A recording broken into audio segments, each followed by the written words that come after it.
Heidi ho, neighbor, and welcome to another Trippy Food live stream. And a very happy hi, Doodle. It's Doodle, the Prince of Darkness, everybody.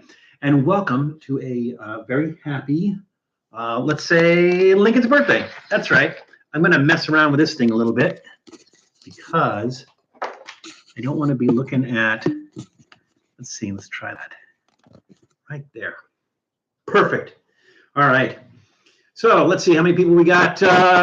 Julie may join us later, but they were taking the girls out for ice cream. We have 999 Squad, we have Adam Heb, and we have Miguel Rangel so far. I imagine we're going to have Doodle, come up here. Come up here. Come up here, Doodle. Doodle, come up here. Up here. There you go. I imagine we're going to have Janice. We may have Tom. I'm not sure. We probably will have Julie a little bit later. Mess with the lighting a little bit. As you can see, we're still kind of backlit from that, but I'm bouncing the light off the wall, and maybe that's better. We'll try that. We'll see how that goes. That light might not last the whole 2 hours, but we'll see. So it is Lincoln's birthday. Lincoln's official birthday. It's not President's Day, but it is officially Lincoln's birthday. And it is also Super Bowl Sunday. So that's one of the reasons that we're doing this at noon instead of 1 p.m. We don't want to cut into the Super Bowl. We want you guys, whoever is going to be actually watching that, to actually enjoy that. Look at them going crazy over here. To actually enjoy the Super Bowl. So that's why we decided to do it at 12. And then during the Super Bowl, we're going to go out and do stuff that normally it can't do because everything's so crowded, because it won't be crowded during Super Bowl. So that's how we go. So it's been kind of a quiet, no, it's been a really busy week, but it's kind of quiet now. So I just figured that for the next 2 hours, let you guys talk with yourselves. So there we go. I'm just going to sit back here and chill. Let you guys talk to yourself next 2 hours. I'm kidding. But Doodle wants, all right, Doodle, I'm going to start you out early because this time I have snacks. I apologize for the last time I did not have snacks for you, but I do have snacks for you today. I think he was previously owned by Pavlov. So he normally equates me doing a live stream with him getting a snack. As you can see, he's gone. So did I forget anybody? I got John King. I got Jared Tierno, maybe. Or, well, if I didn't, welcome. And a very happy Sunday to you guys. So who is watching the Super Bowl? Or more importantly, who is in the Super Bowl? I think it's the Eagles and the Chiefs, maybe. I don't know. I just, I'm not a big sports fan. I don't really follow it that much. So there we go. The grocery stores are busy today. They're busy before the Super Bowl, and then they get busy at halftime because a lot of people run out and get snacks and stuff for halftime. So I have to go to the grocery store, and I'm going to go after the game starts. So, maybe half an hour after the game starts, then I'm going to go to the grocery store because it's not going to be busy at all. Because nobody will be there. Everybody will be home watching the Super Bowl. That's my plan. That's usually how I do it. The Kansas City Eagles and the Philadelphia Chiefs. Adam, I'm inclined to believe you, but I still think you might be wrong. The Chiefs, and I think it's the Philadelphia Eagles. But from my standpoint, Adam, that's close enough.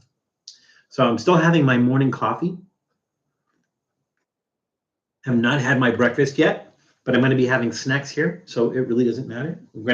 It's going to be a typical Trippy Food live stream where we have an adult beverage. We have 3 snacks, then we have our soft drink, then we have 3 more snacks. So that's kind of how we're doing it. I'm a little bit nervous about the soft drink because effectively I need to pour it into a glass. Oh, you know what? Hang on 1 second. There's something I forgot. I'll be right back.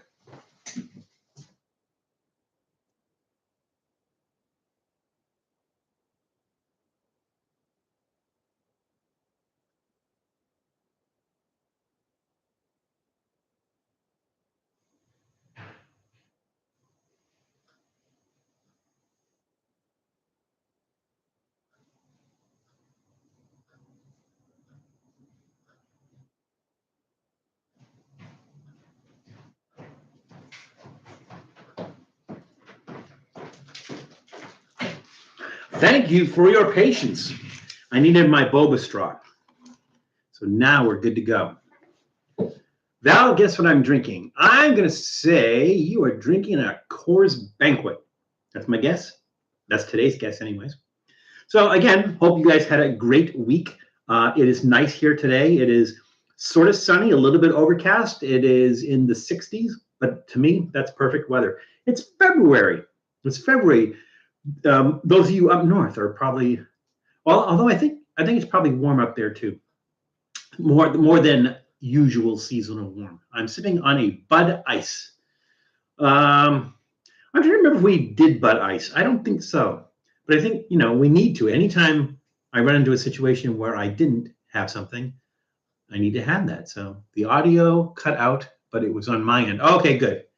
I need to move this camera a little bit because it's cutting into where I'm reading the chat. So there we go. That's much better.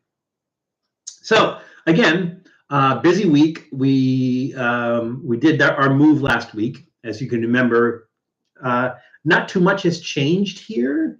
Maybe a couple more things have gone up, but not too much has changed.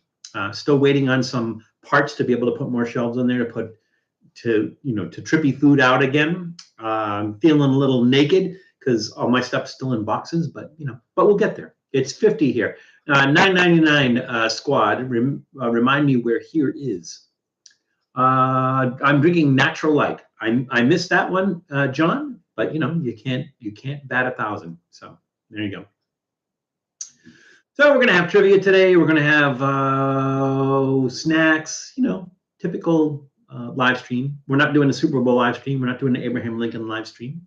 We're not even doing a Val's birthday live stream. So Indiana, okay, 50 in Indiana is pretty good for this time of the year. It's time for 3 facts. Since it's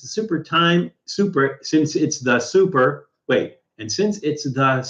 it's time for 3 Super Bowl facts. 1, you know what? You could make 3 things up about Super Bowl, and I would not know. The Super Bowl has moved once in 1993 after Arizona voted not to recognize ML. Oh, hang on. I'm going to make this smaller so I can read it better. There we go. It's time for 3 facts, and since it's time for the it's time for 3 Super Bowl facts. 1, Super Bowl has moved once in 1993 after Arizona voted not to recognize MLK Day as a national holiday.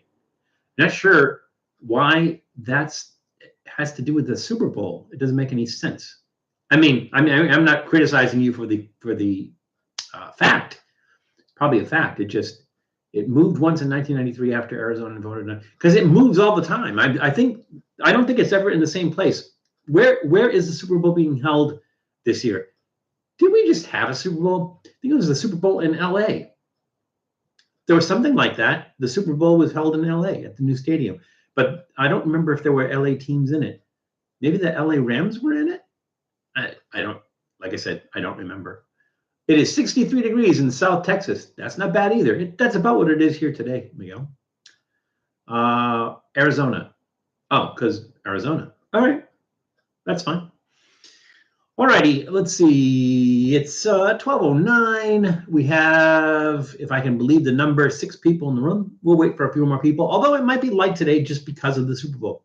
So maybe people might be out and about.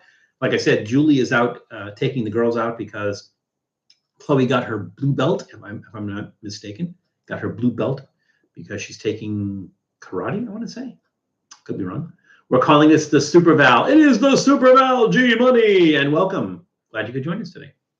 So, and again, I was going to say, I'll understand if some of you are like leaving early to do Super Bowl stuff, although kind of giving you enough time. Let's see, the Super Bowl starts, I think, at 3:30 Pacific time, and our live stream ends at 2 and gives you time to get to where you need to go if you're going to go to a Super Bowl watch party or whatever they call those things. Bring them a funky snack. Doodle, you're back. Doodle, the Prince of Dogness, everybody. Why is he off camera? We need to get him on camera. I'm going to move his bench over a little bit so we can get him on camera. There we go. Well, you got the tail. That's, Here he is. Doodle, look. Look over there. It's your adoring public. Over there, Doodle. Over there. Over there. Yeah, that's where they are. They're over there. Going to wave? Are you a good boy? Oh, you good boy? You want another snack? Is that what it is? We can't have another snack right now. We got to pace you, Doodle. So, Doodle, the Prince of Darkness, everybody. Super Bowl's, there he goes. Super Bowl wasn't called Super Bowl until the third game. What was it called before that? Fans will consume an estimated 1.33 billion chicken wings on Super Bowl Sunday, according to Forbes. Had I known that, we would have done a chicken wing thing. We could do that. I have a lot of hot sauces in the refrigerator, so we could do at some point in time like a Super Bowl chicken wing hot sauce thing. But I don't know how much fun that is for a live stream. Hell, some people do live streams and they just talk. They don't even eat things. They don't even rate things. What kind of monsters are they? Yes, Jared, it is Doodle. I think we should have some previews. Let me ask you again. I'm experimenting with the lighting. What do you think of the lighting? So, like I said, I'm bouncing the LED light off the wall. And that's how we're doing lighting today. I have the blinds mostly closed, but there's still some backlight going on there. What do you think of lighting? How is it? Let me know. To answer your question about the first fact, I believe that '93 Super Bowl was planned to be in Arizona, but after they did that MLK vote, they moved locations for that year. Yeah, it's like Arizona, they moved the Super Bowl because of an MLK vote. I don't know. It's just weird. It's just goofy.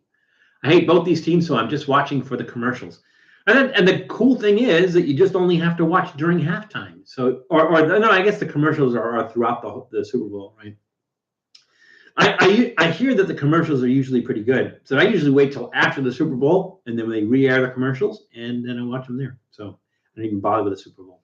Because to me, I mean, it's not, if that's your jam, watching football, that's cool. If you're a football fan, that's cool.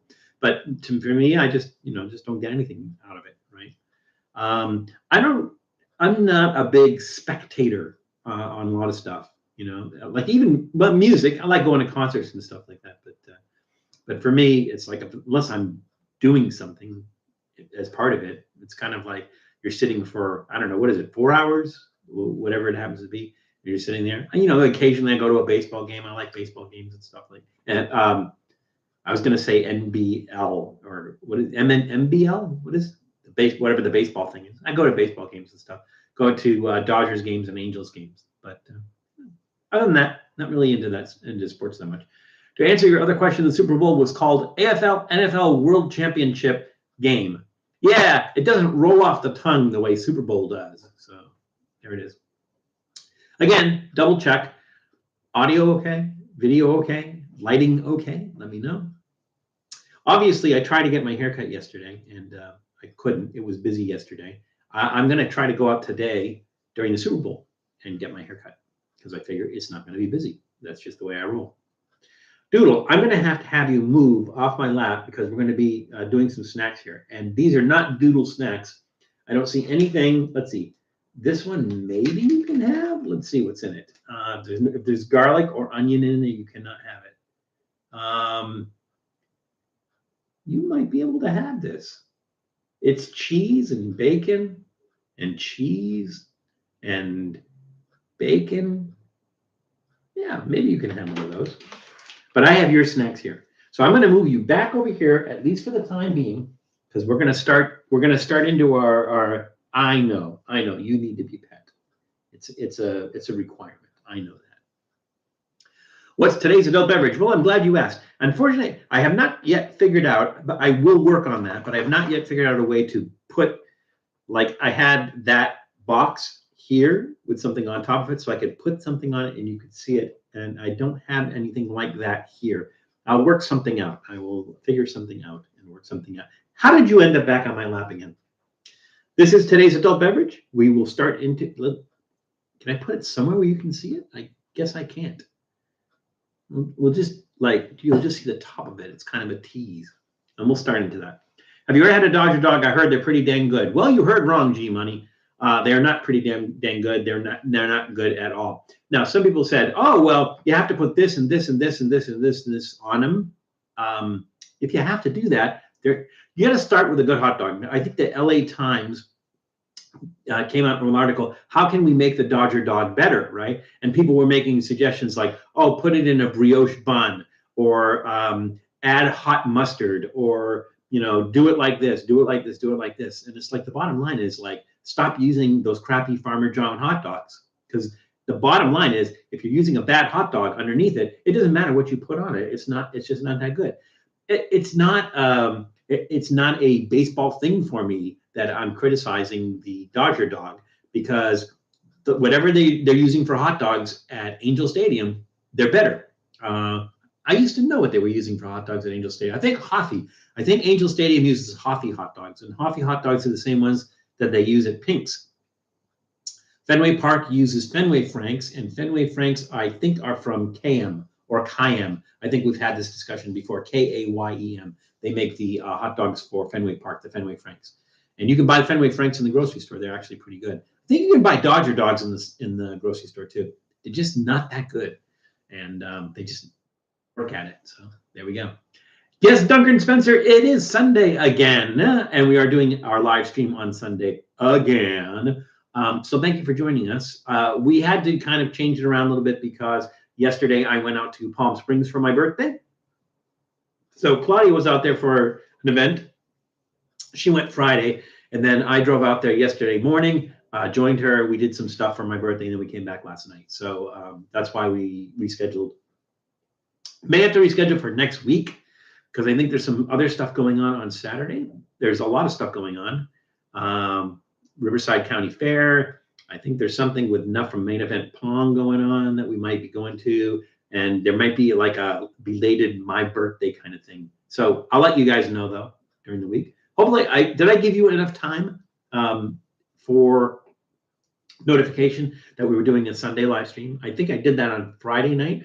I told you guys last week, but I think I sent out notification on Friday. Was it enough notification for you? I tried to put it everywhere. Try to put it on, well, actually, let's see, what do we do? We put it on YouTube in the community page. We put it on Twitter, Facebook, Instagram, Post, and Tribal. So we put it in a lot of different places, and hopefully it gives you guys enough notice. So did you get notification? Did you guys know ahead of time?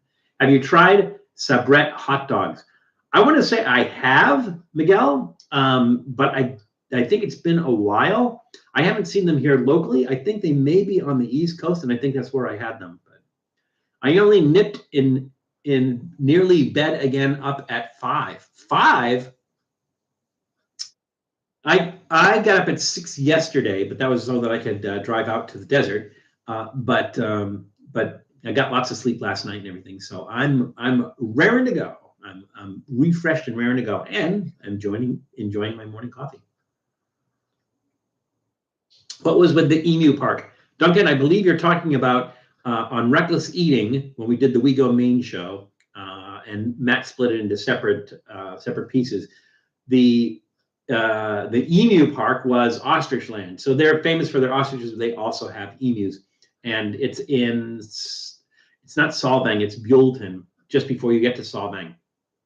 If you've ever seen the movie Sideways, Ostrich Land is in the movie Sideways. But you go up there, and I think it's for $5 or something. They give you that bowl where you can feed the ostriches and you can feed the emus. You have to kind of hold on. It's glued to a dustpan, and you have to really hold the dustpan well, because otherwise the ostriches will pull that bowl away from you, and it's gone. They also bite. So if you get your hands too close, they're just going for food, and they'll bite you. They won't draw blood or anything else like that, but you'll know you got bitten by an ostrich. So welcome, Duncan. I forgot to welcome you. I just started answering your question. There we go. It's Janice Yamanaka. I'm on phone, so I won't be able to say hi to everyone individually. I'm at Knott's for Charlie Brown Day and doing some food reviews. I can only stay for a few minutes. The important thing, Janice, is that you're here. Also, Janice, I'm trying to work out the, you were asking me about the Riverside County Fair and Day Festival, and I'm trying to work that out. So I'll let you know when I'm planning to do that. If you would like, I can, because I'm trying to work with the PR, and I'll see if I can get you on the PR as well. So we'll try that. If you feel like hiking all the way out there, because that's all out in Riverside, I want to say. So there we go. All righty. So let's see. We're at 12:20. We're like past time when we usually start. So again, we have trivia cards. They're not Abraham Lincoln trivia cards. They're not Super Bowl trivia cards. So they're just trivia. So it is what it is. I just finished my last few drinks before bed. Oh, that's right, because where you are, it's closer to bedtime. But welcome, and I hope you stay with us for a while. But if you gotta go, you gotta go. So we understand that. All right. Cool. We go to the Riverside County Fair almost every year. Yeah, the thing I love about the Riverside County Fair, and I don't want to spoil anything for actually doing the episode, is that they have camel rides. They have camel races, zebra races, emu races, which is ostrich races, but they sit on the ostrich. They do ostrich races. They do emu races, but it's not really so much a race as they have kids kind of lead the emu around the track and everything. And I don't know if they're still doing that, but if they are, that's a lot of fun. And it coincides with the date festival, so there's that as well. So we're planning on doing that, and you'll see that episode air soon, I imagine. So we're going to start into our adult beverage. Let's read a card. And the question is, try to do this where it's not in front of my face. In what city is the world's second largest ball of twine? Yes, you heard me correctly. In what city is the world's second largest ball of twine? So I'm going to stick that over there. And we're going to start with our adult beverage. So this is North Coast Brewing Company, independent since 1988, Red Seal Ale, or it's Rudrick's Red Seal Ale. I don't think there's a such thing as a red seal. I think it's just kind of a gimmicky thing. And North Coast was founded in Fort Bragg in 1988 by Mark Rudrick, Tom Allen, and Joe Rosenthal. So that's why it says Rudrick's, because I think Mark might be the only one left, and Tom Allen and Joe Rosenthal are gone.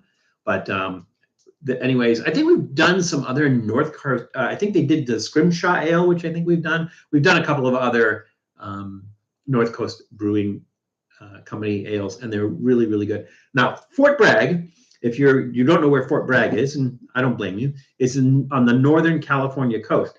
And one of the unique things about Fort Bragg is that's where Glass Beach is. Now, if the story behind Glass Beach, I think maybe it's sounding like we already talked about this, but Glass Beach is on the coast near Fort Bragg. And the Army base would dump all their trash into the ocean. This was, back before everyone thought that it wasn't cool. And they would dump all their trash into the ocean. Well, over the years, the waves would roll, and they would break apart the glass, and then it would kind of sand the glass down, and you'd have all these little pebbles of glass on the beach, shiny and everything. So they stopped dumping in 1974, but the glass was, continued to make its way out there. Now, it's been a thing for a long period of time, where people have gone to collect the glass, to the point where all that's left are the tiny, tiny, tiny, tiny little pebbles. Most of the bigger pebbles of glass have already been taken. I imagine if you go in, out into the water a little bit, if you want to get a snorkel or something, you can probably find some bigger pieces that people haven't gotten yet because they're always covered by water. But back in the day, I have been to Glass Beach previously, back when they had the larger ones, and it's just really, really impressive when they're wet and the light hits them and it's all shiny and everything. So that's Fort Bragg, and that's where North Coast Brewing Company is. So with further ado, which means without further ado, let's go ahead and open this guy up. We see the return of Richard Simmons. So apparently we have found him in one of the boxes.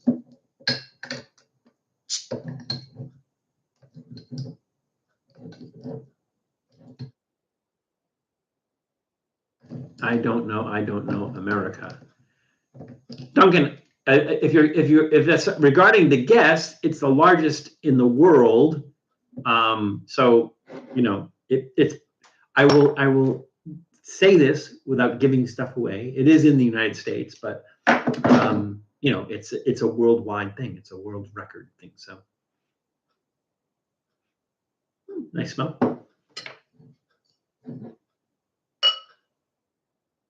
Julie is not here to see this pour because she has taken the girls out for ice cream. Well, it is certainly a red ale. It looks kind of light for a red ale. We do have our tornado happening in there. Cheers. Who is Richard Simmons? Ooh, that's a strange taste. It's tart and slightly sweet, almost fruity. A really unusual taste for a beer.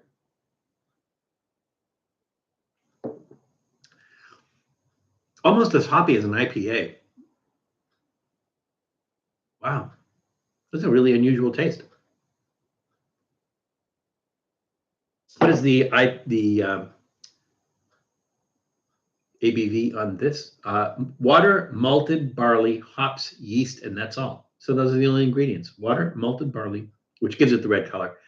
Hops, yeast, and that's all. So it seems to be yeast heavy. I don't see the ABV on this.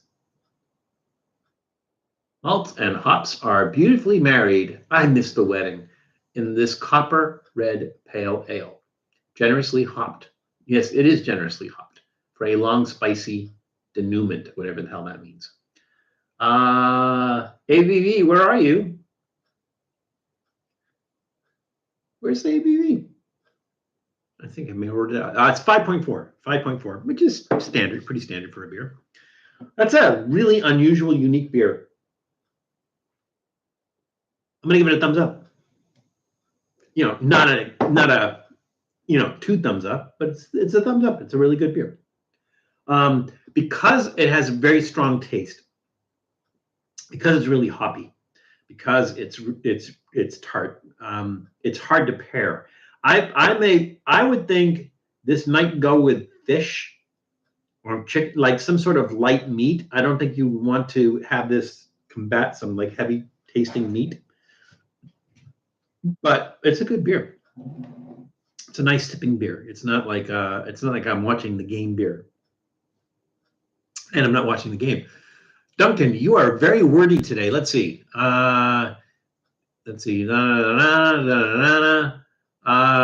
Janice, the question was the second largest ball of twine. Brazil, Kansas. Oh, there's just a bunch of guesses. So I don't know if I answered your question about Richard Simmons. Richard Simmons was a fitness guru, for lack of a better term, and he used to do exercise videos. He had like Bob Ross hair, and he was kind of a little guy, and he did like, well, a lot of his stuff was kind of like calisthenics. You would know if you saw Richard Simmons, or you would remember if you saw Richard Simmons. So he's not a wrestler, no, and his name is not Don. It is definitely Richard Simmons. I would do. Oh, okay, Janice. Well, thanks for joining us. You're wrong on the question, but that's okay. We'll catch up with you later. All right. So, Duncan, I don't want to keep you in suspense because you're throwing out a whole bunch of guesses, and let's go back and see. The question was, in what city is the world's second largest ball of twine? Let's see what the guesses were. Well, is Duncan the only one that guessed? Nobody else guessed. Janice guessed Cawker City, Kansas. Cawker City, Kansas is where the world's largest ball of twine is, not the second largest. So Duncan guessed Alaska, Johnsontown, Brazil, Kansas, a whole bunch of stuff. New York, that's the latest one. Duncan, you're thinking of Ron Simmons, the wrestler who went by Farouk. I don't even know who I know who is it? J.K. Simmons, the actor. I know him, and I know Gene Simmons. I think those might be the only Simmonses I know. Adam is guessing Iowa. So you guys are guessing states and not cities, but that's okay. If you get the state, that's all right too, but nobody has yet. It is actually, in fact, Darwin, Minnesota. Darwin, Minnesota. And everybody calls it the world's largest ball of twine. And in some ways it is. It is the world's largest ball of twine wound by one person. So from 1950 to 1979, Francis Johnson wound this ball of twine by himself. So he was the only one that wound the ball of twine. It is smaller than the Cawker City ball of twine. The Cawker City ball of twine is the world's largest ball of twine, but it is not wound by one person, and they continue to wind twine onto it. If you guys want to see the world's largest ball of twine, we did a Trippy food episode. Janice isn't here. Julie's not here. They can't show you. Maybe I can. I will try. Let's see. No, I can't because I don't have access to that right now. The world's largest ball of twine, we did an episode. Actually, it was a Tales from the Vault, where we went back to 2009, I want to say it was, where we visited the world's largest ball of twine in Cawker City, Kansas. So it is, we want to know the world's third largest ball of twine. It's probably listed somewhere, Adam, the third largest ball of twine. It is probably listed somewhere. And then they get into this whole category like world's largest ball of sisal twine or world's largest ball of this kind of twine. And then it kind of breaks apart from there. But these are the two largest. How the hell would I get that? Duncan, the world's largest ball of twine is pretty famous. And everyone, I don't know if everyone knows that. It's Cawker City, Kansas. And so the world's second largest ball of twine. Well, let me take a step back here, Duncan. So when I ask the trivia questions, if you know it, then you can throw it out there, right? If you think you know it or you want to take a guess, you can go ahead and take a guess. But if you don't know it and you want to look it up, you are welcome to look it up. It is not against the rules to look it up. That's how Janice gets the right answer all the time, is that she looks it up. So feel free to look it up. If you did a Google search for the world's second largest ball of twine, it would probably give you the one in Darwin, Minnesota. So Darwin, Minnesota, world's largest second ball of twine. I'm going to try this for a second, so bear with me. Let's see if we can. I think we can do this. I'm pretty sure we can do this. So I'm going to do this, and I'm going to do this. You guys can't see what I'm doing. It's all like magic happening behind the screen. And fine. There we go. And here's the link. And here's the chat. And here's the link in the chat. So there is our world's largest ball of twine episode at that URL. So when you want to take a chance and check that out, check that out. And Duncan, feel free to look it up. It's not cheating. There's no rules. We have no rules. Adam, do me a favor. Look that up. See if you can find out what the third largest ball of twine is. I would do it, but kind of takes away from what I'm doing with you guys. That's like saying who in the Yukon football has two football stadiums but only plays in one stadium. That would be, I think the Rams, if I'm not mistaken, had a football stadium built in Carson, California. They were playing there until the new stadium, until SoFi Stadium was built, and nobody plays in SoFi Stadium anymore. So both the Rams and what is the other LA team? The Chargers, I think, maybe. Whatever the two LA teams, they both play in the same stadium, which is SoFi Stadium, but they still have that other stadium and they don't play. Oh, Rotterdam United. Oh, okay, you're talking about real football, the one where you use your feet. Football. Okay. Yeah, that I don't know. Maybe we should do that. Maybe we should do some more what we call soccer, what everybody else in the world calls football. I mean, in the world calls football. All right, we did our adult beverage. Let's start into our snacks, and let's read another card. So let me recycle these.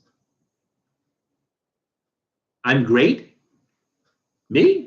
Oh, well, thank you, Duncan. I miss Bill Hicks. Bill Hicks was funny. Yeah, I miss a lot of people, but Bill Hicks is one of them too.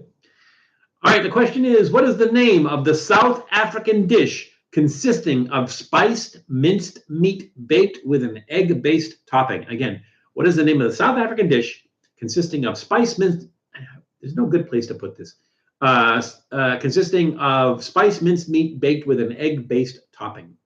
Let's put that over there. Speaking of world's largest, if you go to Alexandria, India, you can schedule an appointment to put a layer of paint on the world's largest paintball. Here is the website. I don't think it will let you actually add a URL. I think it's something about the way the chat is configured, and it won't let you put that in. Adam, you have my email address. Send it to me via email, and then we'll let everybody know what that is. That sounds like fun. That sounds like worth a trip to Alexandria, India to add to the world's largest paintball. All right, let's do the sweet stuff first.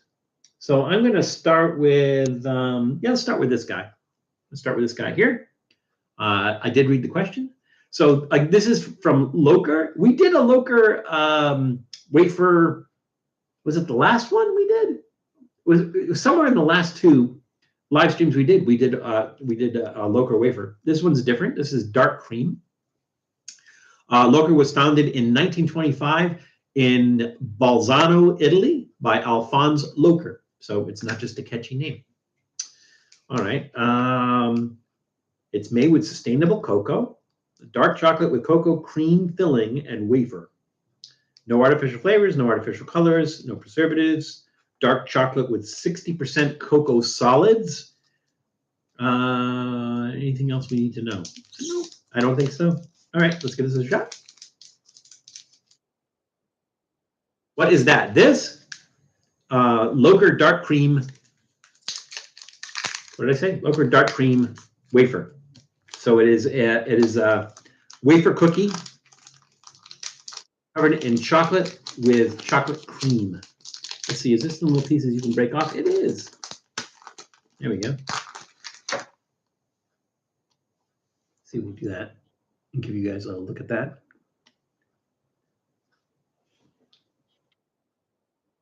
Adam, it's val@trippyfood.com.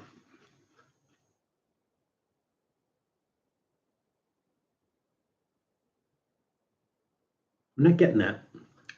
Oh, wait, there it is. Nope, and it's gone. There it is. There's not as much wafer in this one. And it says cream, and it's not very creamy. So there's a little bit of wafer in there, which gives it a kind of crunch. It's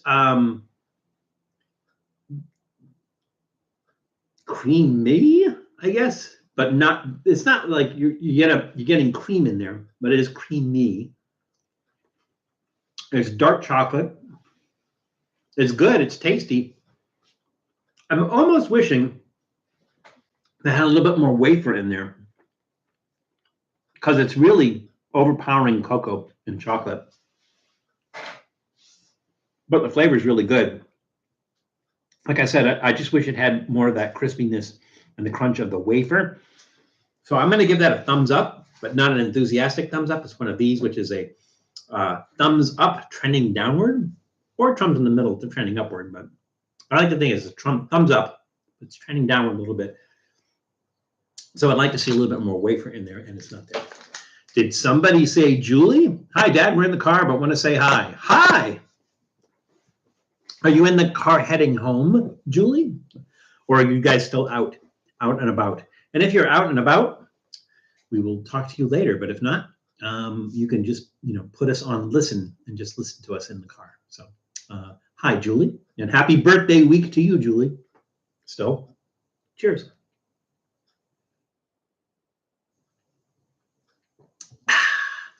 I have a signed picture by Mel Sterland and Roland Nilsson. I'm guessing that they're football players. Am I guessing right? Or are they wrestlers? Duncan Spencer, because I don't know. I don't really follow each enough. Usually, so those of you know who there's some people who assume that I'm on Reckless Eating. I'm part of the Reckless Eating crew. I do a lot of stuff with Reckless Eating, but I'm not really part of that crew. So I wasn't around when they were doing the backyard wrestling and everything. And in wrestling, they really started out doing wrestling before they started doing food. And so it's a wrestling culture. They know everything about wrestling. I know very little about wrestling. When I was a kid, I would watch wrestling on TV. Every Saturday they'd have wrestling. And the people who were wrestling back then was like Professor Tanaka, Chief J. Strongbow, Bruno Sammartino, Andre the Giant, Freddie Blassie, those people. But like the only ones I know are the ones that are really so over the top that they transcend the whole wrestling things. So you see them on social media. You hear people talking about them, like The Rock. I know who The Rock is. I know who John Cena is because they do other things in other media. They're actors. They're, if they're doing something else, I know. I don't know Jeff the Snake. See, there you go. I don't know Jeff the Snake. I don't know if he's a wrestler or a football player. All my signed photos are from wrestlers like King Kong Bundy and Bret Hart. All my signed photos are from musicians. No, is that true? That's not true. I have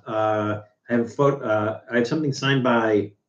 Did I get an autograph from Andrew Zimmern when I was working with him? There's a picture of me with him, but I do have Anthony Bourdain's. I have, who else do I have? I have, I'm trying to think besides musicians. I have some other ones. I think mostly musicians, musicians and people in bands that I have. So there we go. I meant Ric Flair. That's a big difference. Let's see. We just want to say I hate the Beatles. Well, some people do. The thing about the Beatles is they were innovative. They were very innovative in what they did. Now, part of that was George Martin.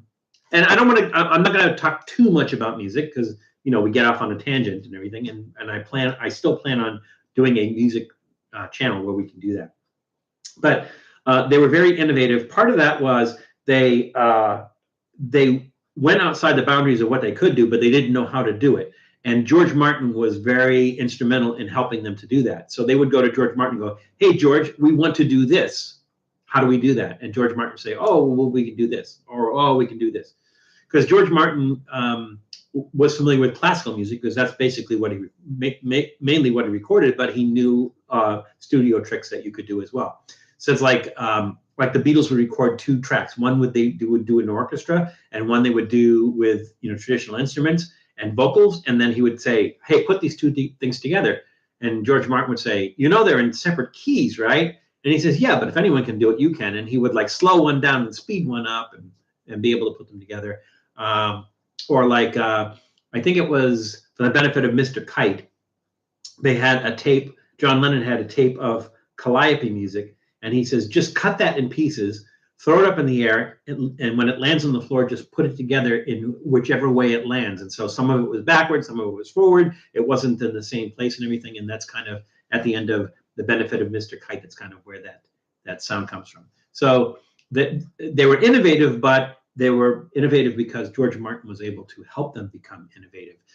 If you listen to most of their early stuff was cover songs or pretty basic songs. Some of the songs just not that good.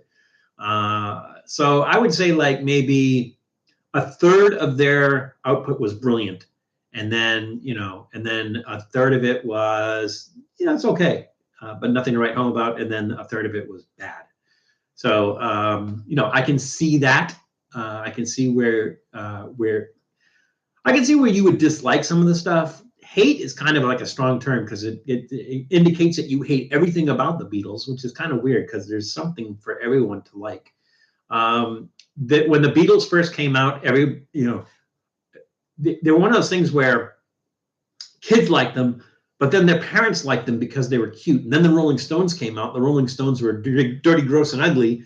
And kids said, I want to like them because my parents can't like them because my parents find them dirty, gross, and ugly. So that was kind of once the Rolling Stones came out, it was kind of like competition for the Beatles because, hey, I finally have somebody that I like that my parents won't like. I'll say this, King Kong Bundy was the nicest person you could meet. No one was meeting him, so I had a legit half-hour conversation with him, and he was even asking me questions. I'm trying to think of, I think the only time, or a few times where I ended up having very, very long conversations with somebody was when I met Adam Richman from Man vs. Food. And it was just a random, it wasn't like a meet and greet. It wasn't like he was at an event and I was at the event or anything.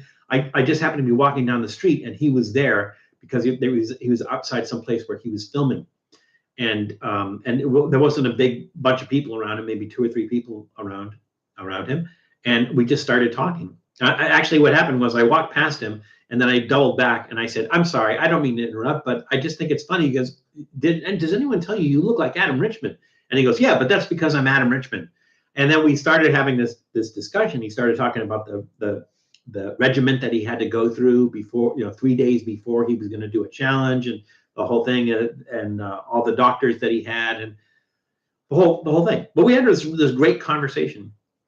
And I think maybe it was like half an hour or 40 minutes, just randomly talking to Adam Richmond on the street corner, and nobody else walked by and said, "Oh my God, Adam Richmond," or anything like that. So it was kind of a cool thing to meet Adam Richmond. I didn't get his autograph, but I do have a picture with him. So there we go. Elvis, please. Oh wait, I love Elvis. Elvis, please. Oh, okay. Elvis did some questionable music too. I would say like his in the 70s. His rockabilly stuff was genius. His voice was great. But I think in the 70s when he started going Vegas-y, he did some output that really wasn't like Frank Sinatra. Frank Sinatra was a really, really good singer. When he first came out in the 1940s, I believe it was, you couldn't beat him. But he was still singing into his 80s and not very well. So, you have to kind of recognize that. And with Elvis, I would say it was the same thing. But yeah, I like Elvis. What's not to like? I've never been to, are you kidding me, Adam? You've never been to a concert? No concert at all whatsoever? Wow. That's amazing. I don't know that I've ever met anybody who's never been to a concert. Are you joking, Val? Unchained Melody. Yeah, that was brilliant. That you're talking about the last song he ever did live, Duncan, correct? When he did Unchained Melody. Yeah, his voice was stellar and it was perfect. But I'm just saying, like, based on the material he was doing in the 70s, the Vegas-y material he was doing some material that just wasn't that great. I love his version of what is the song? The Chuck Berry song, Promised Land. I love the Elvis version of Promised Land. I like it a lot more than the original Chuck Berry version of Promised Land. But you have to admit that in the 70s he was doing some questionable music. And like I said, it's not really his voice, just his choice of songs, I think, during the 70s. So there we go, late 70s. He was like dying to blast it out. Yeah, I think maybe it was like his one last thing, like I got to get this thing out. And it was the last song he did live. He probably just like did that and that was it. So, and I think he died 3 days after that concert. So if anybody is wondering what we're talking about, Elvis, if you watch the movie Elvis, they do a recreation of it towards the end of the movie where Elvis sings Unchained Melody. And it's incredible. I think it's actually Elvis's voice in the movie. But there is, if you go onto YouTube, they actually have video of Elvis himself singing Unchained Melody, and it was the last song he ever performed live. It's a video of the last song he ever performed live, and it's just his voice is just amazing, just totally amazing. All right, Duncan, we're gonna move off of Elvis and get back into it because we're almost an hour in and we've gotten to one snack. So we're gonna move along. Let's see. I asked the question, what is the name of the South African dish consisting of spiced mincemeat baked with an egg-based topping? I don't think anybody answered that. I'm pretty sure nobody answered that. Nobody answered that. That's okay. So I will answer that, and it is called babodi or babodi. Babodi? Babodi? Babodi? Babodi is what it's called. So we were too busy talking. We were, Adam. We just got carried away. So. All righty. So let's ask another question and get to another snack because time's wasting. All right. This one should be easy, I think. What is the original name of Willis Tower? And it's not a person, Willis Tower. What are you talking about, Willis? What is the original name of Willis Tower? That is the question. All right. Big Ears with John. That's the... I don't think you were guessing. Oh, that was the guess about the South African dish. Eggs on meat. Yeah, eggs on meat is like pudding. By the way, welcome, pudding. I didn't mean to neglect welcoming you to the room. If you've ever had like bibimbap, is it bibimbap or is it the japchae? It's the bibimbap. Bibimbap, which is a Korean dish, and it has bulgogi in it, which is that Korean beef, and they usually drop a fried egg on top of that, and it's just amazing because you open up the fried egg, you let that yolk run into the rice that it's served on, and everything. Delicious. So yeah, egg and meat, they actually go well together.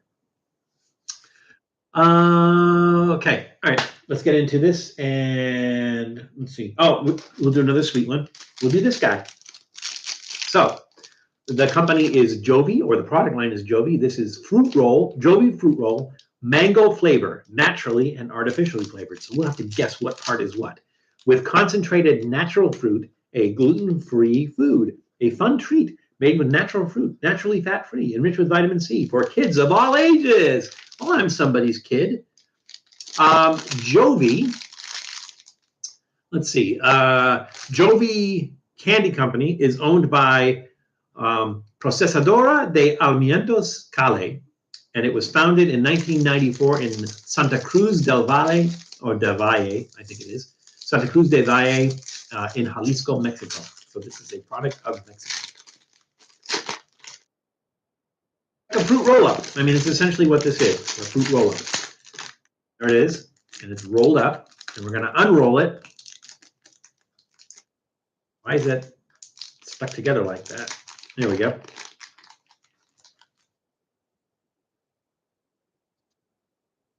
Smells like mango. It's like a pancake. Look at that.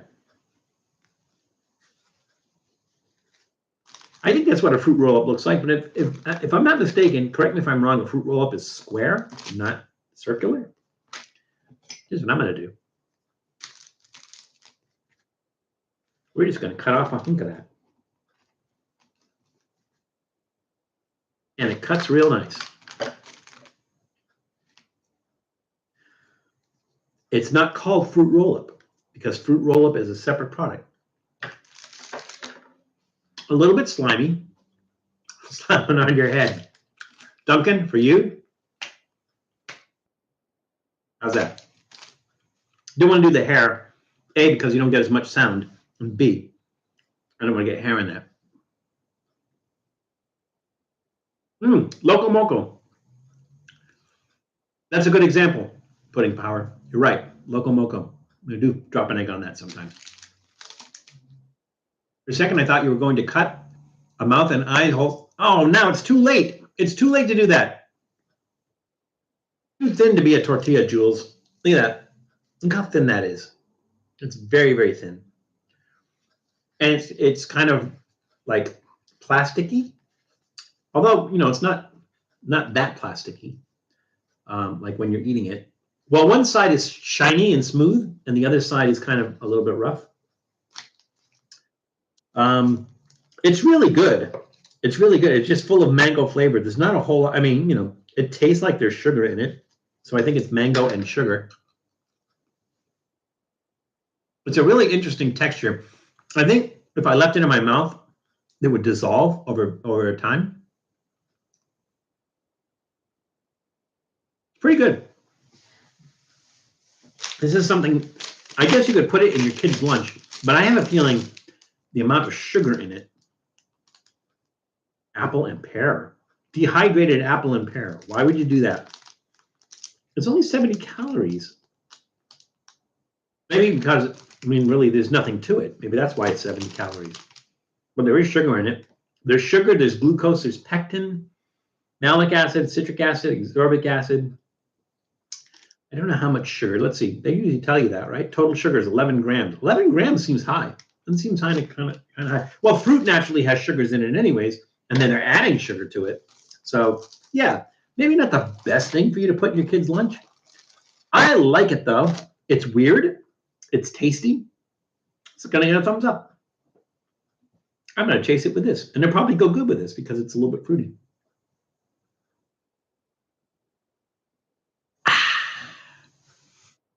Another 2 fun facts. Adam, you're pushing your luck. Shirley Temple was named U.S. Ambassador to Ghana and Czech Republic. Why was I thinking she was the ambassador to Ireland or something like that? But that's when she was Shirley Temple Black. She also served as chief protocol of the served as chief protocol of the United States, whatever that is. That's interesting. Let's go back to our question, and our question was, what was the original name of Willis Tower? Let's see. I think there was some guesses there. Adam Hebb said the Sears Tower. 999 Squad said the Sears Tower. John King says Dollar Quat Tower. He's filling in for Tom, who is not here on the live chat. Duncan Spencer said Sears Tower. I think those are the only guesses. And you were all correct. It is, in fact, the Sears Tower. The Sears Tower in Chicago, when it was built, it is 1,451 feet tall.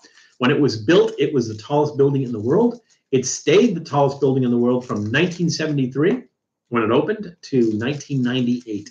In 1998, it was surpassed as the world's tallest building by the Petronas Towers in Kuala Lumpur, Malaysia.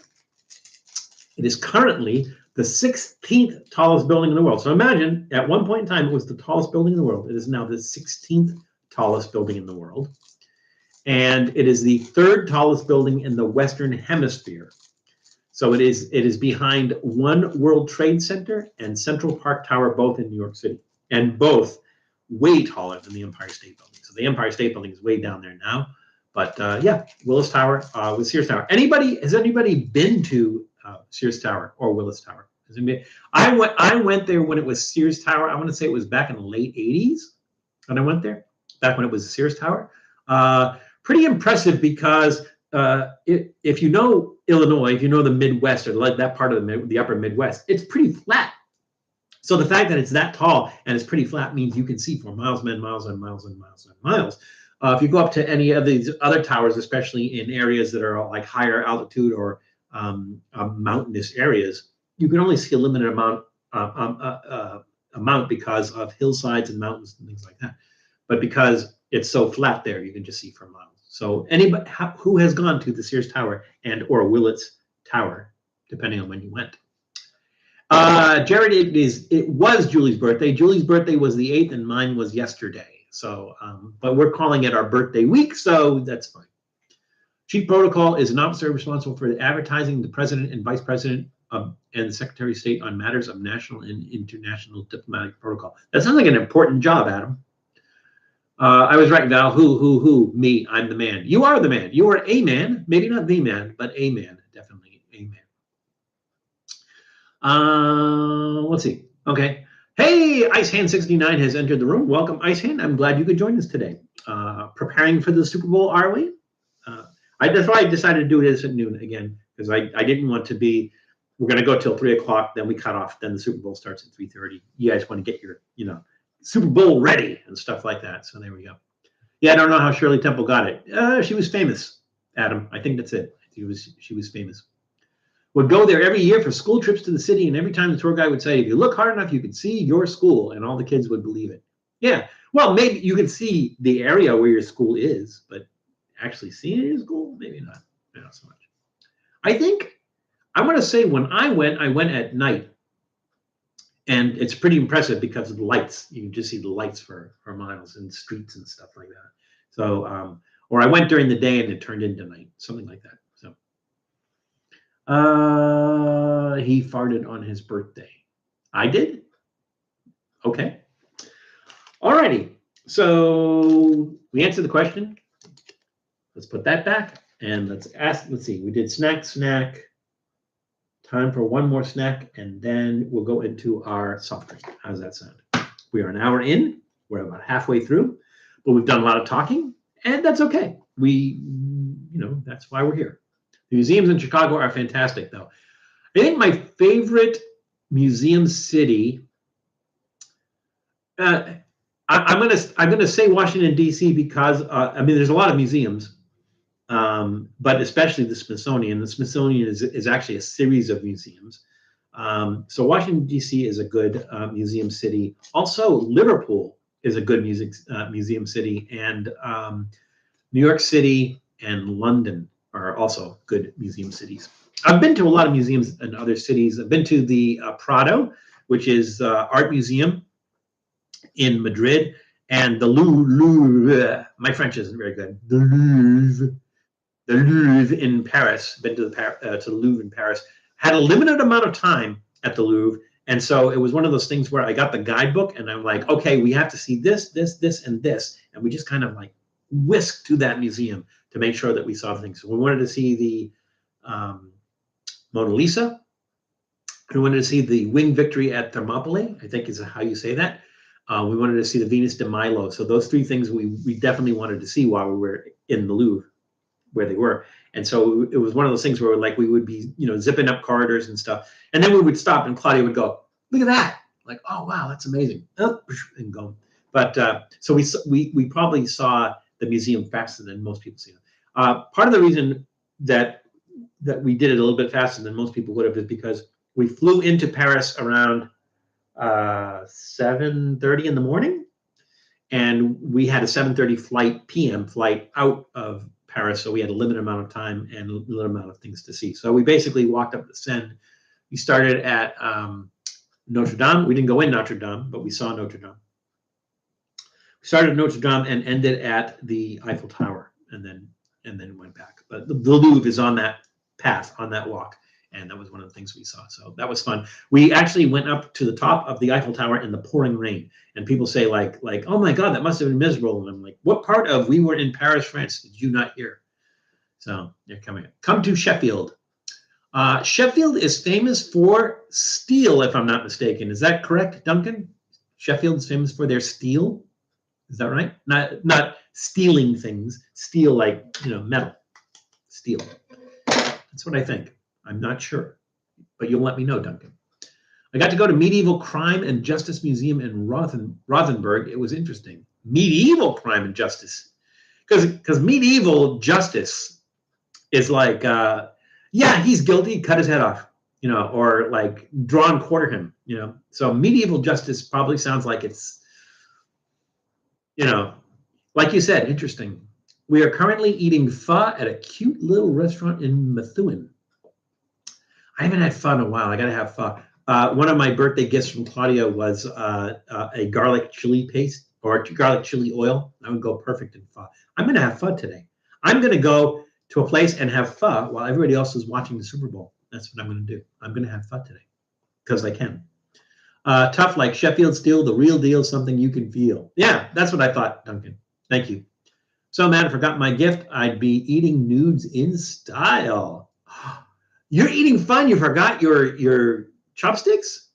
Well, to eat it like the Thai people do. They use a fork. They had Iron Maiden, but I'm not sure if it was fake since no real historic documentation of its use. Oh, so the Iron Maiden may be like a fictional thing. That's interesting. Now, I'm sure some people are reading that and thinking Iron Maiden, thinking of the heavy metal band. But the heavy metal band Iron Maiden is named after a torture device called the Iron Maiden. And the Iron Maiden was this kind of human-shaped thing made out of iron. It was maybe about 7 feet tall, so they could fit anybody in it. And it was lined with metal spikes. So it was basically cut in half and on hinges, right? And it was lined in metal spikes. So what would happen is they would put you in it, and then they would close the door, and then spikes from both sides would go through you and everything. That was the Iron Maiden.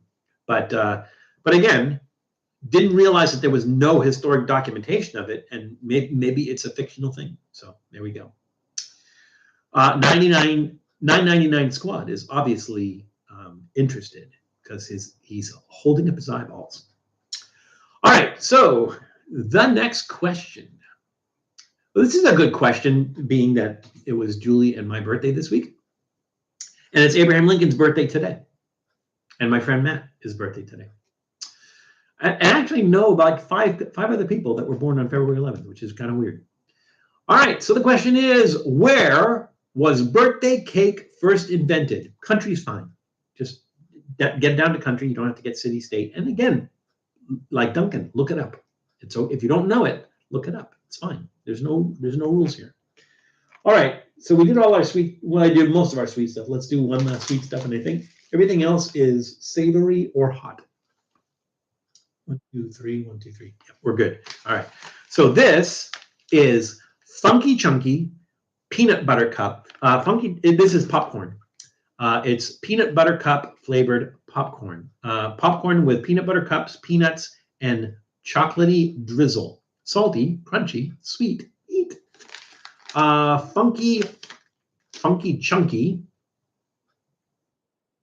Let's see. Funky Chunky was founded by Ronnie Fuhr in 2000, in the year 2000, in Edina, Minnesota. It is still in Edina, Minnesota. Nope, now they're in Eden Prairie, Minnesota.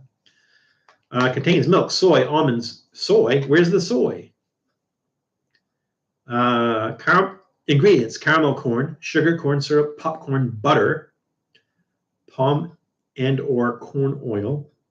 Soy lesser than this, where the soy is. Brown sugar, salt, natural flavor, molasses, peanut oil, almond oil, peanut buttery drizzle, milk chocolatey drizzle, mini peanut butter cups, and peanuts. It sounds good, but we shall see. Friends, let them eat birthday cake. Hold that thought, ice hand, and we will talk about France and cake. Smells like caramel corn with a little bit of chocolate mix. Oh my God. Oh, okay. I thought this is one piece of popcorn. It's actually 3 pieces of popcorn that's held together with caramel and chocolate. I've been a big fan of caramel. You guys know that. It's like my kryptonite. Not a big fan of it, but I think mixed with the peanut butter cups and the chocolate, I think it's probably going to be okay. So get a load of that. Here we go. There's still big pieces of popcorn though.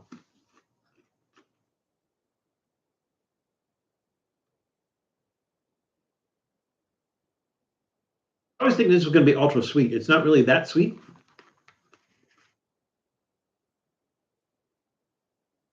Hey Val, I found the scorching buffalo Pringles. I think they're best scorching kind they have. We haven't done the buffalo scorching buffalo Pringles. I will look for those, Jared. We'll do those. No, we'll do them as a Trippy quickie. Why have so many things on your wrist? I'm glad you asked, Duncan. I'm not glad you asked, but I'll explain that in a second. Let's review this first. The chocolate. It's not like pukey Hershey's chocolate. It's crunchy. The popcorn's not stale. I like the chocolate. I like the peanut butter. And the caramel is not overpowering. So I'm going to give that a thumbs up. Now, I said it wasn't overly sweet, the first one, but by the time you get to the second one, the sweetness kind of kicks in. I think I could only eat like 4 or 5 of these because it's just exceptionally sweet. But yeah, thumbs up. Okay, so there are a couple of things that we want to talk about. Ice hand, you said France let them eat birthday cake, which is funny because that is what is attributed to Marie Antoinette. And it's still a questionable thing of whether she actually said that or not. Because it was one of those things where they said the people have nothing to, or the people have no something, and she said, let them eat cake. Oh, the people have no bread. That's what it was. The people have no bread, and she said, let them eat cake. So people assume that they're talking about birthday cake. You actually was not talking about birthday cake. So when they baked bread, they baked it in big stone ovens. Like if you've ever seen a big stone pizza oven, that's kind of what they bake bread in. And over time, when they baked the bread in there, some pieces of the bread as it baked would get stuck in the oven. So the pieces that would get stuck in the oven, they called cake. And so that's what she was referring to, is basically saying if they have no bread to eat, let them eat cake. Let them scrape the inside of the oven and eat that. There's some question of whether she actually said that or not, because somebody attributed that to her who said that they heard her say that, but it's questionable whether she actually said that. But when she was referring to cake, she was not referring to like birthday cake. She was referring to the stuff when you bake bread that gets stuck on the inside of the stone oven that get scraped off. So that's what she was saying. Let them eat cake. That's what she was referring to. To answer Duncan's question, why have so many things on wrist? There are 4. There are 4 things. 3 of these, this one, and this one, are from Colombia. So there are things that in Colombia, people wear stuff like this. And on my trips to Colombia, I'd like, pick one or two of them up. And so I wear that. This one is specific to the high school that Claudia went to. So when we went to a reunion, they were giving these out. So I wear that one because I had been to their 40th reunion, which was tons of fun. So that's why I wear that one. This one, these two I wear just because they're kind of cool. And this last one, who wants to tell me what this one is? All right, this is significant. Who wants to tell me what this one is? Somebody out there. Julie, I think you know. I think you know what this is. Ice Hand, you are correct. It is a Doodle artifact. This was Doodle's first collar, but it got too small for him. And so rather than to throw it away, I kind of wear it as a bracelet. So this is Doodle's first collar. And I'm wearing Doodle's first collar. Where is Doodle? I gave him a snack. He ran off, came back, wanted to be pet. Now he's kind of like, I get nervous when he's quiet. I wish caramel was in more chocolate. Well, Duncan, it is. You just have to look around. There's chocolate and caramel are like Rollo, right? You can Rollo to your friend. It's chocolate and caramel from end to end. Yeah, there's caramel in chocolate in Rollo. There's a lot of things that have caramel in them, caramel and chocolate. I think not Milky Way. One of those candy bars. It's not Milky Way. Snickers, right? Snickers is chocolate, has nougat, and it also has caramel in it. So it's out there. It's around. You can find it. You just have to shop around a little bit, because there's other things in chocolate too. There's chocolate and peanut butter, right? Other things too. So it's out there. They have Frank's Red Hot Goldfish. Which place were you talking about that has Frank's Red Hot Goldfish, Jules? We did the Frank's Red Hot Goldfish, but it kind of disappeared for a while. So did it come back? Which who has Frank's Red Goldfish, Jules? All right. Hey, Val. Oh, Joshua Maxwell has entered the room and asked what the word is. And the word is continuum. The word is continuum, Joshua. How are you, Joshua? Glad you could make it today. I wasn't being mean, or I wasn't being mean, meaning offensive. Oh, no one took you as offensive, Duncan. I don't think. Maybe somebody did. Maybe you said something that somebody did, but that's okay. I didn't think you were, but we're self-policing here. For those who are new, I don't think there's anybody really new in the room. Everybody pretty new. Hey, Abe Simpson has just crawled into the room. Welcome, Abe. Glad you can make it. We just have a few basic rules or guidelines. One, we don't talk about religion. And two, we don't talk about politics. The reason we don't talk about religion and politics is because everybody has their own opinion. And it usually would result in a discussion or argument that would last the entire 2 hours of the live stream. So we don't do it. There's some people who I won't mention who kind of sneak things in sometimes. They just kind of sneak those things in, and we usually have to correct them and go, you know better. But so we don't talk about religion, we don't talk about politics, but the reason being that everybody has a different opinion of it, and it just ends up in an argument at last 2 hours, and we haven't even tried any snacks. The other thing is we try to keep the language relatively clean. And we do that because we are not a family channel, but we are a family-friendly channel. And so basically, we want to make sure that everybody can watch this, that you can watch this with your kids and not have to explain anything. Caramel, there's another one, a good one, Julie. You're right. Caramel and chocolate. Caramello. And you don't have to explain anything for your kids or hold your hands over their ears or anything else like that. The benefit to that is now, as part of their terms of service, YouTube is now cracking down on language. So if you for excessive swearing, excessive language, they're cracking down on videos and stuff now. So no, Duncan, I'm not saying you did. I'm just kind of going over the general guidelines that we're kind of family friendly.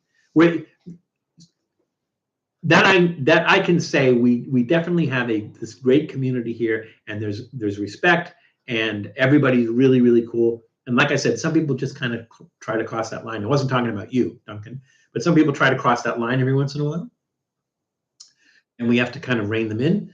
But in general, I think everybody in the chat's really good. So there's nobody's abusive towards anybody else, and stuff. So and we like that. So there we go. No, Duncan, doodle, not boodle. Doodle is.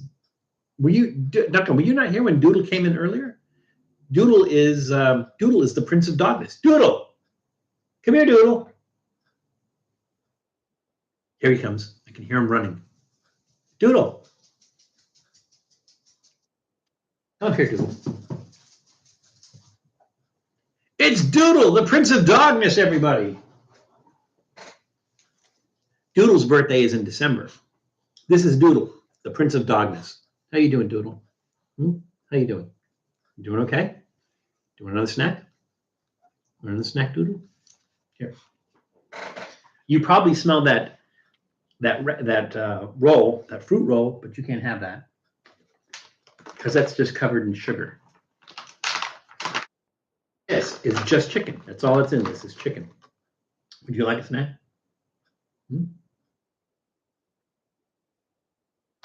And he's off.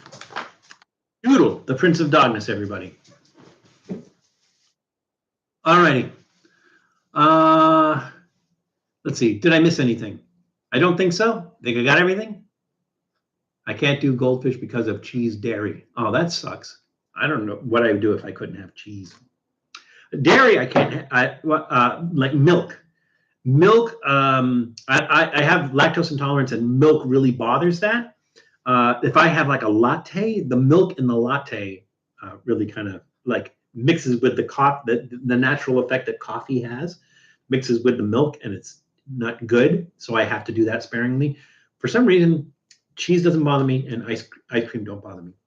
But milk, like in liquid form, does bother me. So try to avoid that. But that's it. Yeah, Jules, your brother dude. All right. The question, we didn't do the question. The question was, where was birthday cake first invented? Let's see what the guesses were. The guesses were Duncan Spencer made a bunch of guesses. Canada, Turkey, Peru, Ecuador. Ecuador. Miguel Rangel said Germany. Ice Hand said France. Let them eat birthday cake. Let's see. Was there any other guesses?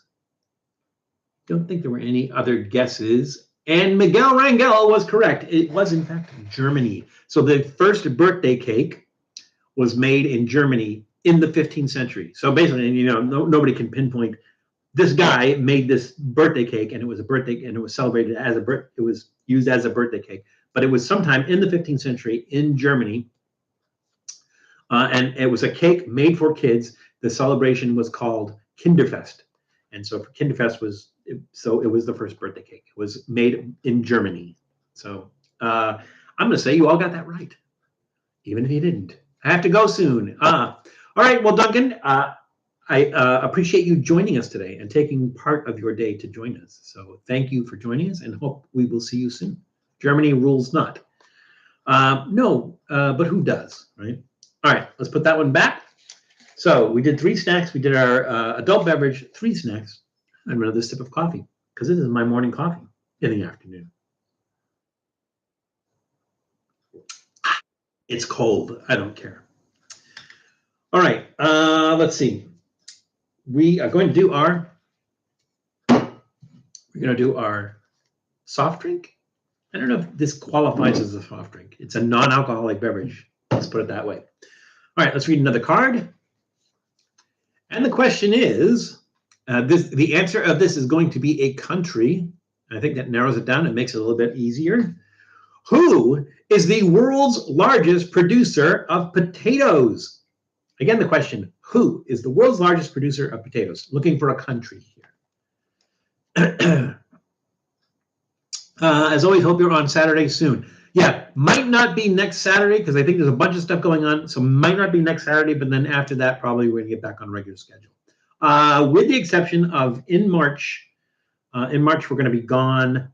We're going to go to Colombia. And there might be like a weekend in between there where we might not do one, or we might do a quick one or something. We might figure out how to do one from Colombia. So that's coming up. It's coming up. But thank you for joining us, Duncan. You're welcome anytime. We're glad you could join us. You should review beans on toast. We could do that. It sounds like I'm thinking, Miguel, that maybe we should do that, but maybe we should do that as a part of a full breakfast. Because that would normally be, Miguel, correct me if I'm wrong, that's normally when you would eat it. You'd eat it for breakfast and probably in the UK, right? So like for full breakfast, you would eat beans on toast. I don't know that they do that so much in the United States. The closest I can think of that we do here is Saturday bean supper that they do in New England, and basically it's brown bread, and they serve hot dogs, beans, and brown. The hot dog is not in a bun; it's just hot dogs on the plate with beans and brown bread. We did an episode. Jules, you're still in the car. You can't find that. Let me see if I think I have that window still open. Let me see if I can find that brown bread episode. I think so.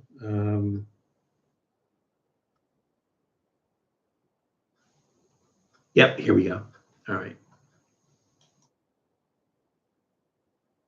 This is an episode we did on Saturday bean supper, which is brown bread with beans and red snappers because it's Maine. It is a British thing, Miguel. Like for instance, when I've had full breakfast, Irish and English, I believe, full breakfast usually comes with toast and it comes with beans, but usually the beans beans aren't on the toast. I was just thinking it'd be more interesting to do it as part of a full breakfast, but let me look into that, and let me look into Miguel, do me a big favor. So if you go to our community page, on the community page, there's a posting that is our suggestion box.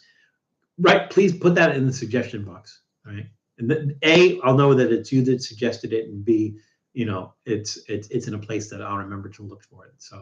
So yes, Miguel, please put that in our suggestion box in the community page, and we will follow up on that.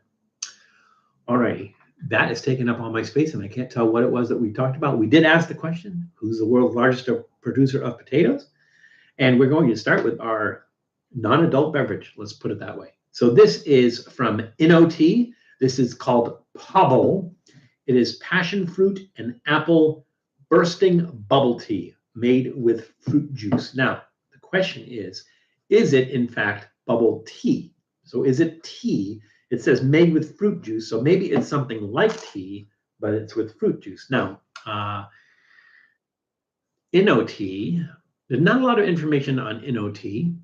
Inotea was founded by David and Kevin Kim in Newark, New Jersey. That's all the information I have on that.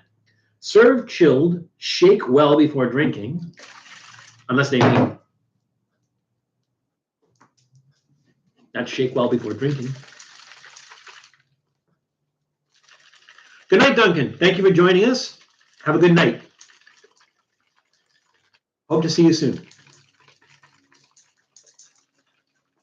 Is that well? Is that well enough? Should I do that weller? Sounds cool. All right, I'm gonna see, because I don't think it's milk tea. I don't think there's milk in here. Water, sugar, bursting boba, malic acid, apple juice concentrate, passion fruit juice concentrate, black tea. Okay, so there is tea in there. That's good. Citric acid, flavor, beta carotene. No milk.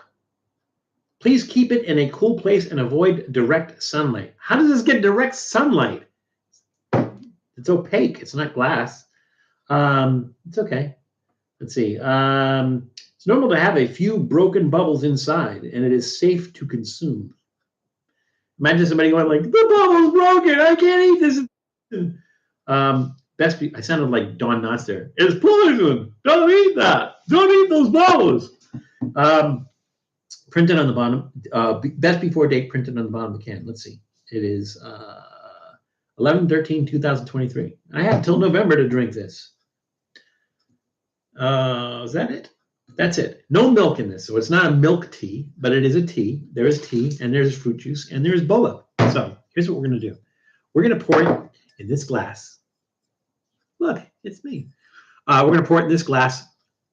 I don't know that we're going to get the whole thing in there. And the problem is, usually the boba sink to the bottom. So when you're pouring it out, you get the liquid out first, and then the boba comes out. I'm not 100% sure how we're going to do this. I'm going to use Pee-wee for this.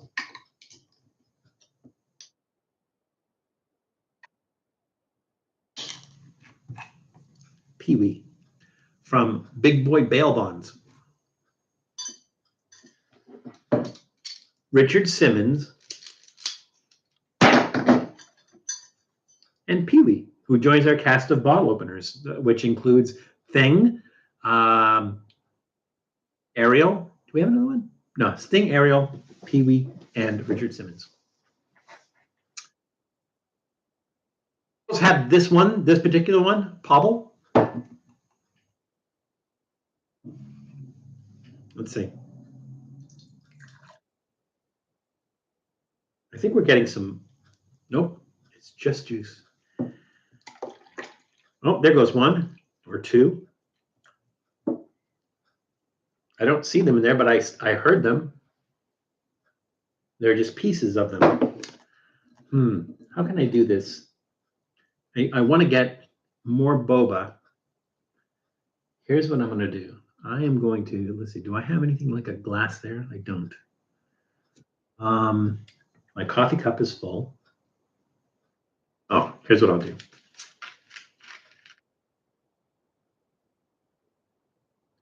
I'd improve the flavor.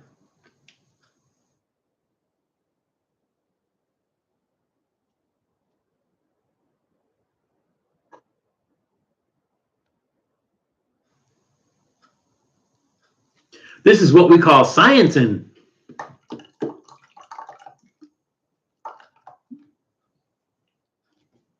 Why are they having a hard time coming out? Wish I had a can opener. You're stuck in there. I'm going to tear this off. I'm going to try to tear this off. Fold that in. Maybe that will help. That does help. All right. Get everything? We got everything.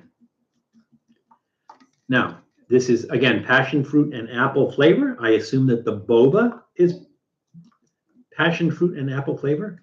Typically, boba is made from tapioca. They call them tapioca pearls. I don't know that this is. I didn't see tapioca in the ingredients. So it's not. So it's not, technically, this is not boba, because boba, again, is made from tapioca. And this is not. All right, there we go. And you can see it looks like salmon eggs in there, or very large fish eggs. Stir the can with straw, then pour. Well, it's too late, Ice Hand. We got them all out. I have my boba straw, which is wider opening than a regular straw. And then it's at a little angle there so that you can get the boba in there. There they are. It looks like a little science experiment.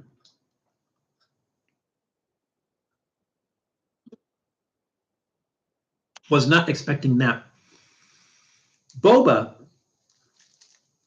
is a little bit chewy. So even though boba can pop, it still has that tapioca inside it, and there's that a little bit of chewiness to it. This is different. These are like little tiny water balloons. And when I say water balloons, it's because the skin doesn't disappear. As a matter of fact, I got the skin stuck in my teeth somewhere. It's kind of weird. But these do pop. I mean, when they pop, they pop. It's just like, and then it's just liquid inside them.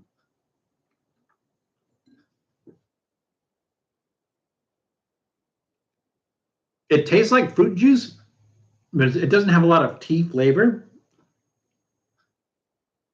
Green tea flavor, but just a little bit. It's sweet. It's kind of an interesting thing. I just kind of wish that the skins that are left weren't so, you know, like skin. You know, it's almost like sausage casing, except they're hard to chew and it kind of gets stuck in your mouth. The little casings get stuck in your mouth. It's kind of weird. I'm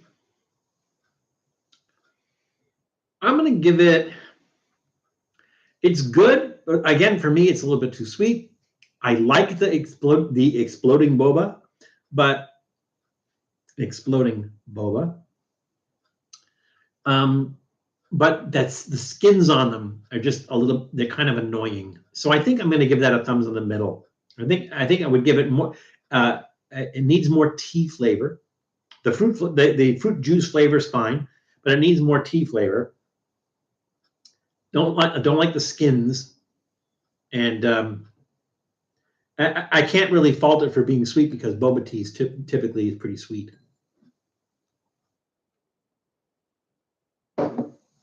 Yeah, thumbs in the middle of that. Those skins are really annoying. You can kind of chew them when you can get them, but yeah, but not like tapioca pearl at all. Oh, somebody sent me a text message. This must be very important. Actually, it's a happy birthday message. So I will answer that later. It's from John. John, if you're watching, happy birthday. I mean, thank you for the happy birthday greeting, John. John Debney, everybody. At least sent me a text. I don't know if he's watching or not. He usually watches. Usually he'll pop in when he's watching. All right. Yeah, thumbs in the middle, I think. I think, like I said, I wish it had more tea flavor, and those skins are annoying. So there we go. That's why it's not getting a thumbs up. The question was, who is the world's largest producer of potatoes? And your guesses were, wait, everybody's wishing me happy birthday now. We'll get to those. If you're watching, I will get to that, I promise. Let's see. What are the guesses? Ice Hand said USA. Duncan Spencer said UK, Shirley. No, and stop calling me Shirley. Julie said USA. I think Miguel said it's a British thing, but I think he was talking about the beans on toast. Those look like the only guesses. So the guesses were USA, UK, USA. And it is, in fact, China. China is the world's largest producer of potatoes. Now, I can see why like people would think the UK because potatoes are such a big thing in Ireland. Actually, Ireland itself is not part, let's see. Yes, Ireland itself is not part of the UK. Northern Ireland is part of the UK. But still, you know, it's fair. It's part of Ireland. Northern Ireland is part of the UK. They do consume a lot of potatoes there. And the USA is a fair guess because Idaho is famous for its potatoes, and potatoes originally come from the New World, South America. They're originally from South America, but people are, this is where they came from, right? So USA is a good guess, and they make a big deal of potatoes here. But China is, in fact, the world's largest producer of potatoes. So I didn't know that either. But I look these up, when I'm asking the questions and stuff. So I scrolled off. Where's the dude? Eli, you missed him. He was here twice. He'll be back. He will be back. If he doesn't come in on his own, I will bring him back before the end of the live stream. Birthday boy. Hey, welcome, Eli, by the way. All right, so now, another message. Hang on. Forgive me. Bear with me. Okay. Yep, another happy birthday. This time from Lola. Thank you, Lola, if you're watching. All right, time to do something stupid. And we got to put the exploding. Do they call it exploding boba? They call it Pobble. They say bubble tea. They don't use the word boba, and they shouldn't because it's really not boba. All right, let's see if we can do this. Getting the boba in there. Let's see, what do we got? 2 boba in there? I shouldn't call it boba. I'm calling it boba, and I really shouldn't.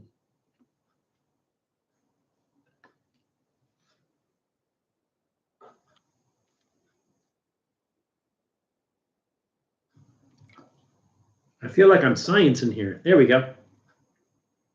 So I'm gonna drink this to the straw so that I get the what do they call it again? Bubbles, bursting bubbles. So I get the bursting bubbles in there.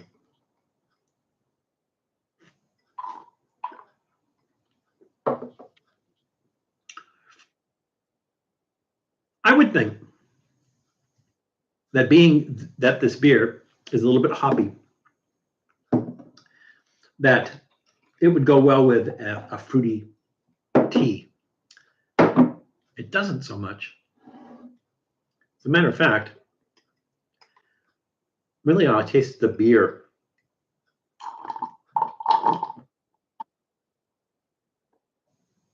It doesn't mix well. It does not mix well. All I taste is the beer. I get the fruitiness, but that's only when the bubbles pop. I'll kind of give that one a thumbs down. It's not horrible. It's just all I taste is the beer, the bubbles when they pop open, but there's still those bubbles. Thumbs down. Yeah, there we go. Would have loved to see the aftermath of that Loco taste test. That was just really, how many did we do? 3 of them? It was me doing 3 shots, and I didn't really drink the whole thing. I just kind of sipped it. So, I mean, I did get a little bit lit from that, but it wasn't horrible. And it's not like I sat there and drank the rest of the bottles and continued doing shots of them and everything. So, if anybody wonders what it is that Eli's referring to, this past Thursday, our Trippy Food episode was, what technically is that called? Hang on one second. I'll find that for you. It was, what was that?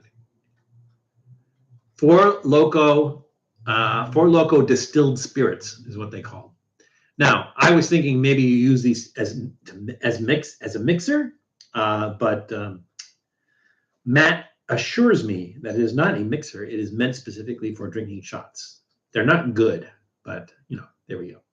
I know you're into rock, but have you ever gotten into rap? I like some rap. I appreciate rap for what it is. Musically, I have some issue with rap. Not all rap, but I have some issue with rap musically because of the sampling. And if you want to call it sampling, sometimes it's not even sampling. Sometimes they just take a song and just put other lyrics to it over that song. I like when the rap is accompanied by original music. To me, that's a little bit more creative. I mean, honestly, what rap is beat poetry. That's essentially what it is. It is beat poetry. It is beat poetry with meaning. Sometimes the meaning is a little bit, the themes. I'm not really crazy about some of the themes, but I do appreciate the fact that it's beat poetry. And so, like some of them, if it's just set to like a drum track or something, I kind of appreciate that more. But that having been said, I do like some of the old school rap, like Young MC, Run DMC, because there's some musicality to it. But again, I don't really like the stuff where there's really no musical creativity and they're just basically taking somebody else's music. I understand the concept behind it. I just don't appreciate it. So I don't know if that answers your question, G Money. But that's my whole thing on rap. So occasionally a new song will come out. I like what they're doing. What I don't like is the auto tune. I think if you have a unique voice, but if it's not necessarily in tune, just go with it, right? I'm not really crazy about the auto tune, especially when the auto tune is used so much that you could tell the auto tune is. It's like I don't know how to describe it. I think one of the first people who used auto tune as an effect was Cher. It's like, "Do You Believe?" I think maybe it was the name of that song, and you can hear in the chorus when she's singing that auto tune is being used because it does that kind of that kind of thing. And I don't like songs that rely on auto tune. Again, if you have a unique voice, even if it's not necessarily in tune or anything, just go with it, right? Because to me, that's part of the artistic ability of it. Take somebody like Bob Dylan or Neil Young. They can't sing. They don't have good voices, but they don't let that stop them. And Bob Dylan is a classic example of like it's almost. I don't want to say he does rap because he doesn't do rap, but if you listen to what is that? Subterranean Homesick Blues, I think is the name of the song, where he's just it's almost like rap. Where it's like Johnny's in the basement mixing up medicine. That song, it's almost like rap. And Bob Dylan doesn't have a great voice. Bob Dylan can't sing, but kind of go with it. So we went off on a tangent. Fair enough. It is way overused, G Money. So, like I said, if you have a unique voice, just go with your voice. And the other thing is when people are doing that, it's worse if you're just listening to the music and the music is like really, really overproduced.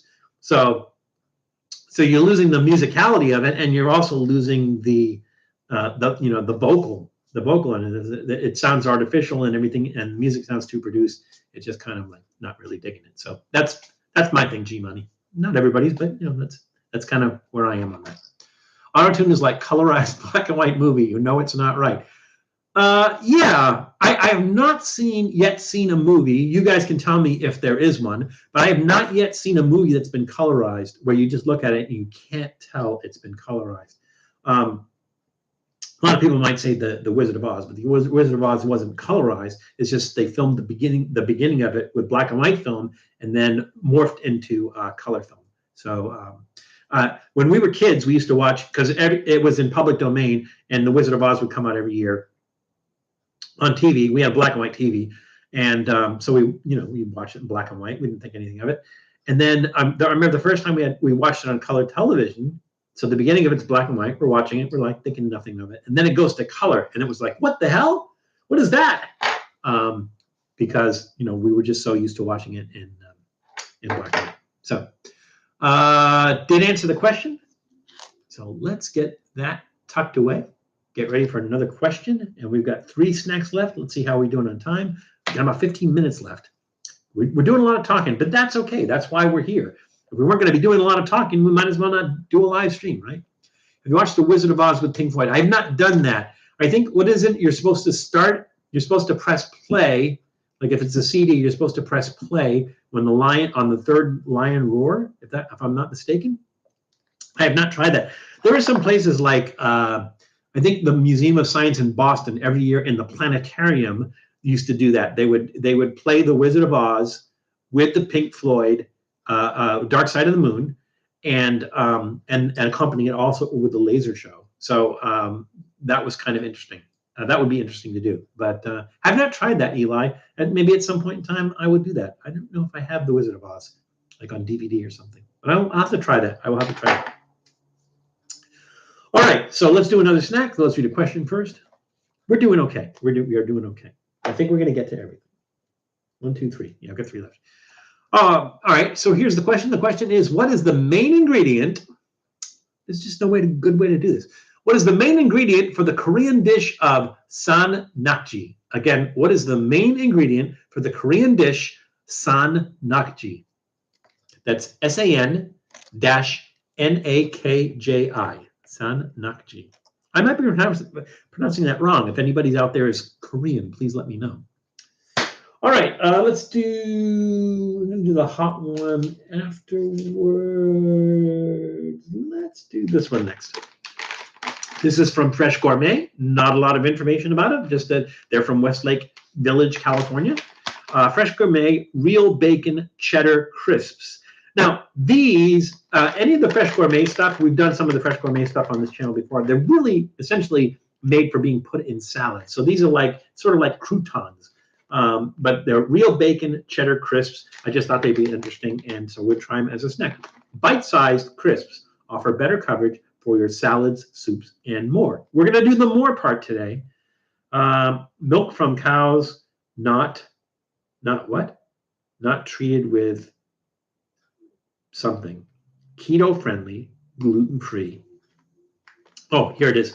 Milk is obtained from cows that are not treated with RBST. No significant difference has been shown between milk derived from cows treated with synthetic bovine somatropin and milk derived from untreated cows. So why tell us? Packed in a facility, it also packages wheat, soy, tree nuts. Contains bioengineered food ingredients. That sounds like fun. Ingredients: cheddar cheese, part skim milk, cheese culture, salt, annatto color, enzymes, bacon, pork belly cured with water, salt, sugar, sodium nitrate, may also contain natural smoke flavor, dextrose, sodium phosphates, sodium, contains milk. All right. Doesn't contain milk, contains cheese, which contains milk. Full disclosure, right?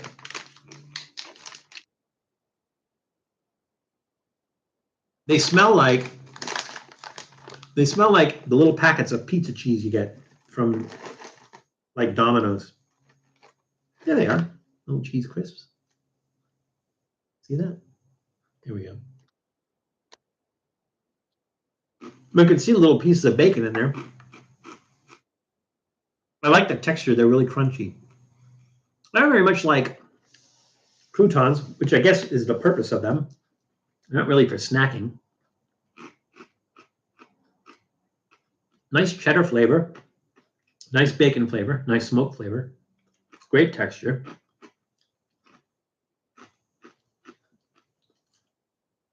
Thumbs up. Really, really good.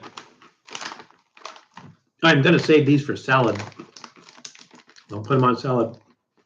It's really good. And I love that bacon flavor. I love the cheddar flavor. I love the smoke flavor. I think it's from the cheese. It almost leaves kind of a greasy, like film on your tongue a little bit. Not enough to make me change my vote, though. I'm going to say thumbs up on that. Let's go back to our question. Our question was, what is the main ingredient for the Korean dish of san nakji? And the guesses were, John King said soy. Eli said silkworm quat. Because Tom's not here to represent. So thank you, Eli. Ice Hand says kimchi. And Eli says Carl Campachana. Oh my God, can you imagine that? A Carl Campachana. That would be interesting. It would just be interesting, Eli, just taking regular campachana and mixing and adding a Carl to that. It would be like campachana roulette. What did you get in that mouthful? Oh, I got oyster. I got octopus. I got hell. That would be really interesting. No, it is in fact live or raw octopus. They call it live octopus. It is not alive. It is raw octopus. So basically, the other ingredients really, I think, soy sauce, sesame seeds. They might add one or two other things for it, but it's pretty much served. Basically, what they do, they take this small octopus and they chop it up. They kill it first. They kill it. They cut the head off. They kill it. And then they chop up the tentacles. And they put it on a plate. And so the idea is, you take your chopsticks, you pick them up, and you put it in your mouth. Because of the way the nervous system in the octopus works, is the tentacles are still moving. So the animal's dead. The tentacles are cut off. It's like cutting somebody's arm off, but the arm still moves. Sort of like a spider. Have you ever seen a spider or some sort of insect where they lose their leg and then the leg is just sitting there twitching? You can't see that because it's down there. Leg is just sitting there twitching. Same thing. So the way their nervous system works is it continues to move after it's been cut off from their body. And so that is the dish. San nakji is where they basically cut off the octopus tentacles, serve it on a plate, and you eat them like that. Now, there are some people in Korea that will eat a raw octopus. They basically take I'm sorry, not a raw octopus, a live octopus. They take a live octopus, they'll wind it around a stick, and then they'll try to eat it. That's bad news. You can die doing that. The reason you can die doing that is because the octopus doesn't want to be swallowed. The octopus doesn't want to be eaten. And so the thing is, if you don't chew it before you swallow it, the octopus will try to grab onto the side of your throat to prevent from going down. And then the only way to get it out is a tracheotomy, or you'll die.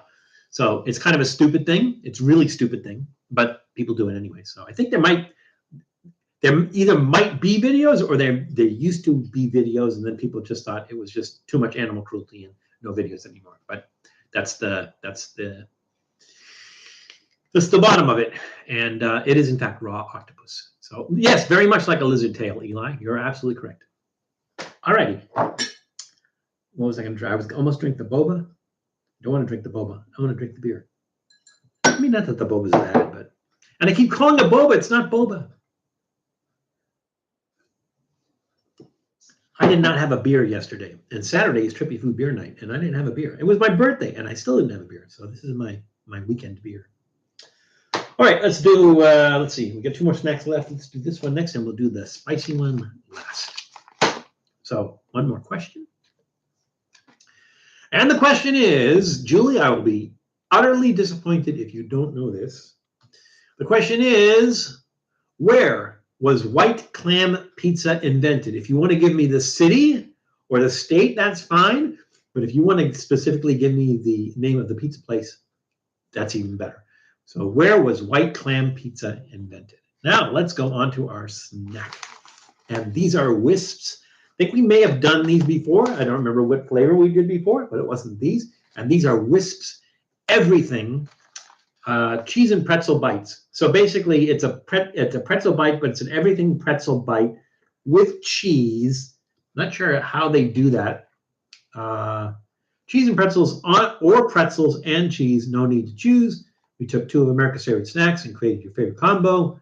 Combines our artisanal 100% real cheese pretzels and everything spice blend for a snack you cannot put down. Well, we'll see. Buckle in, bite down. Take your taste buds on a ride with baked Wisp. I don't know if I want to take a ride with baked Wisp cheese and pretzel bites. I don't know them. I don't trust them. Stranger danger. Ingredients: Parmesan cheese. So it's Parmesan cheese. I think it's probably going to be like pizza cheese, like we talked about, like little packets of cheese that you get when you order pizza from Domino's. Throw in the box with it. Let's see, what else? Sesame seeds, dried onion, dried garlic, salt, malt, soybean oil, poppy seeds. Contains milk, wheat, sesame. All right. And Whisps. Let's see. Whisps was founded by Ilana Fisher in 2015 in New York City. I had some of Chris Bianco's pizza yesterday. I don't know about Chris Bianco's pizza, Eli. I'm going to have to look that up.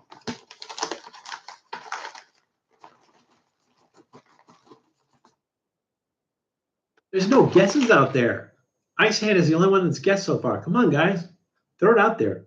Look it up. Don't look it up. Throw it out there. Be funny. I don't care. But take a guess.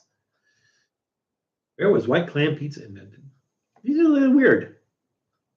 Little mushroom cap kind of things. They're flat at the bottom. These are almost the exact same texture as these. Really crunchy. There's that cheesy flavor. And it does taste like that pizza. I'm going to call it pizza cheese, not the cheese that goes on the pizza, the one that goes in the little packet that they put in the pizza box. Oh, okay. Bianca's pizza was the one you tried with Matt when you came to Phoenix. That's expensive pizza. It was really expensive. I think Matt said it was like something. We got 3 pizzas and some beer, and it was like $120. The texture is very much the same as that. I'm getting more cheese and less everything pretzel. You know, if you've ever had an everything bagel, I said pretzel and bagel. If you've ever had an everything bagel, there's a distinct, very, very strong garlic flavor, very, very strong onion flavor. This is not so much. The primary flavor here is cheese. Now, this is meant for snacking. They don't even say using it on salads. Let's see. Perfect for long car rides, marathon streaming sessions. Hey, it's a marathon streaming session, but the marathon is only 2 hours. Tailgates, school lunches, afternoon snacks. What's interesting, this is specifically for salad. This is specifically for snacks. They're very similar. I like it. I'm going to have to go thumbs in the middle on that. It says everything in big letters here. I'm not tasting everything. How is it that you can't taste garlic and onion? It's really subdued. Maybe like in a mouthful, in a little pocket, you get that. But most of what you taste is what I'm going to call pizza cheese. So it's a little bit disappointing. Those would make good croutons. I would use those as croutons. I will use those as croutons. But I'm going to say thumbs in the middle on that one. Not really that excited about it. Everything. Yeah, thumbs in the middle. Now, let's go back to our question. Our question was, where was white clam pizza invented? Let's see. Icehand said the White House. Miguel Rangel said New Haven. Those look like the only guesses. Miguel Rangel, you are correct. It is New Haven, Connecticut. More specifically, it is Frank Pepe Pizzeria Napolitana. What is it? Napolitana. Thank you. Frank Pepe Pizzeria Napolitana in New Haven, Connecticut. Now, Frank Pepe would go out behind where the pizzeria is, out to the salt marshes, I guess, out there, and he would dig up the clams himself. And he would come back and he would check the clams, and then he would basically put them on the pizza. So he was the inventor of white clam pizza. And you could go to Frank Pepe's. Now, I think there's another place in New Haven called Sally's. They also do a white clam pizza, but Frank Pepe's is the one that's famous for it. We did an episode there. Julie ran the camera on that. Let me see if I can find that one. For your viewing entertainment. There we go. So here is the URL for our episode at Frank Pepe in New Haven, Connecticut, eating their white clam pizza and actually trying their tomato pie, which is also interesting. So check that out. There's the link right there. That is our question, and we have one left. How are we doing on time? We got 3 minutes. We might not be able to put this stuff together, but we'll see. You still have the peanut brittle. I do, Eli. Somebody has convinced me that I should do that, but just not swallow it because the first one was so deadly. So I probably will do that at some point in time. Just not sure when. But yeah, we'll still do that. Eli, do me a favor, just as a reminder. Can you go to the community page and can you put that in the suggestion box on the community page so you remind me of that? All right. Before we go into our next snack, let's ask our last question. And our last question is, which U.S. city eats the most ice cream per capita? Again, what U.S. city eats the most ice cream per capita? Per capita, if you don't know, just means per number of people. So in other words, if you take a city like New York people, let's say you have 100,000 people. There's many more in New York City. I'm just using this as an example. Say New York City has 100,000 people. Let's say Boston has 50,000 people. So basically what you're going to do is you're going to say, okay, if New York has 2 per 100,000 and Boston has 1 per 50,000, they essentially have, it's essentially the same. So per capita means that both of them have 2 per 100,000 people. That's kind of how that works. So which U.S. city eats the most ice cream per capita, per number of people that live there? There we go. Boston used to be in there. Anchorage, Alaska used to be in there. They're not anymore. And our last thing is Pretzels. Doesn't it sound like drunk pretzels? Pretzels. Yeah, some Pretzels. Pretzels is from Dream Pretzels. Dream Pretzels was founded by Gilead Zilberberg. Gillian Zilberberg in 2014 in New York City.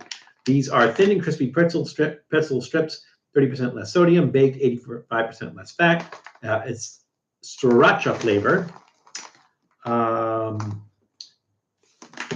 would laugh if it says sriracha seasoning. That's kind of weird. Sriracha is not an ingredient, it's sriracha seasoning. No artificial flavors, no cholesterol, no chemical preservatives, no MSG, no added food colors, 0 grams trans fat per serving. The thing about no MSG is not necessarily a bad thing. MSG has gotten a bad name over the years. It's a flavor enhancer. It adds umami. It's just gotten a bad name. These are vegan, in fact. They look like little pretzels.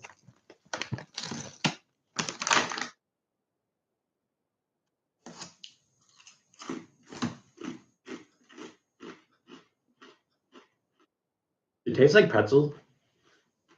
It tastes like wheat pretzels. Waiting for the spice to kick in. It's not there yet. That's funny, Eli.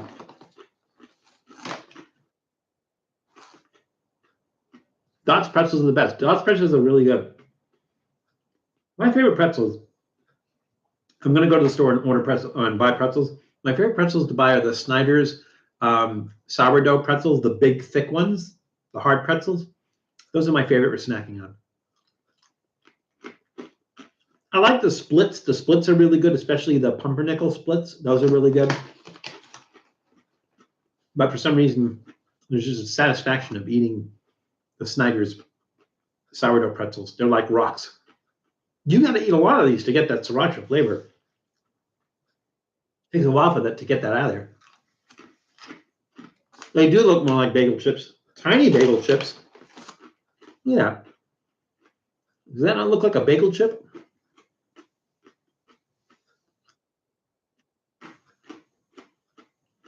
Almost tastes like a bagel chip.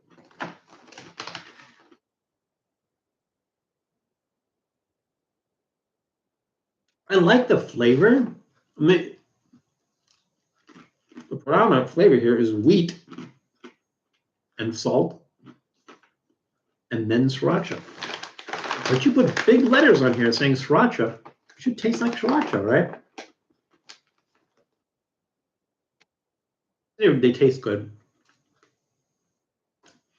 Even though, to me, like you said, they're more like pretzel bites. I mean, bagel bites than pretzel bites. Even though the sriracha is really, really mild and subdued. I mean, I give it a thumbs up, but not an enthusiastic thumbs up, like a thumbs up trending downward. Yeah, I'm just a little disappointed. Was expecting it to be a little more spicy and everything, but you know, it is what it is. Our question was, what U.S. city eats the most ice cream per capita? You guessed. Let's see. Ice Hand said Boston. Miguel Rangel. It used to be Boston. It's not Boston anymore. Miguel Rangel said New Orleans. Eli says Sioux Falls. I think that was it. That is it. And it is, in fact, and this blows my mind, Long Beach, California. Long Beach, California. And it doesn't matter how, you know, you do a Google search, multiple websites come up and say it's Long Beach, California. So Long Beach, maybe by the sheer number of people and they all eat ice cream. I don't know, but it is in fact Long Beach, California. Now, we are at 2:03 p.m. We could go a few more minutes if you guys want to. Let's see how many of you left. 11. That's a decent number. I will leave it up to you. Do you guys want me to mix this stuff together? Yes or no? Can you guys hang around for another 5 minutes or so? I know it's Super Bowl Sunday. I know you got to get your snacks ready and stuff if you're only watching that. What do you think? Yes or no? Do you want to see me mix this stuff together? Miguel says yes. Since you always open bags to the bottom, why not change it up and open the next bag from the side? Matt did that one time. One time we were opening a bag and having a difficulty, and Matt actually opened it from the side, which was interesting. That would be interesting. I don't know. It would be a weird blend. It depends on what side, what part of the bag you open it. Everyone's saying yes. All right, we'll do yes. I appreciate you guys sticking around. We won't try not to keep you too long, but let's kind of mix this stuff together. So let's go with our pretzels. Do our pretzels. I'm gonna break up our pretzels in a bowl. Here's our pretzels. I don't want Doodle to get that because it's everything, which means garlic and onion, which means not good for him. Break some of these popcorns up. It was really good. I really like those. I was surprised. So you cut off some pieces of our mango fruit roll up. They're not calling it a fruit roll up, but I think I had these scissors handy.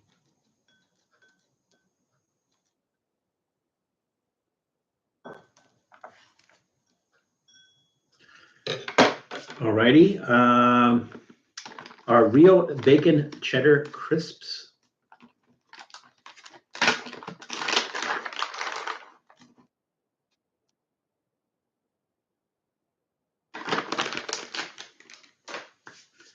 are cheese and pretzel everything bites. That's what it was. These are the ones with everything on it, not the pretzels. So that's okay if Doodle eats those. That's self-destructed. Let's see, what am I missing? I'm missing the dark cream Loakers. This is going to be tough. Oh, maybe not. Because it has that wafer in there, it breaks apart really nice. And what am I missing? 1, 2, 3, 4, 5, 6. I got everything. I got everything. All right, here we go. My spoon. Yeah, we don't do that. We mix the drinks together and we mix the snacks together. I'm not going to put all of them together because that's just going to be a soggy, disgusting mess. Traffic for Super Bowl week has been LA level traffic. Yeah, it always is. When it was here, I think it was here last year. It was pretty like you don't want to go out on the road because LA is bad enough as it is. Can you imagine during the Super Bowl? There were people in the neighborhood of SoFi Stadium that were selling parking spots in their yard for $1,000, and there were people parking there. $1,000.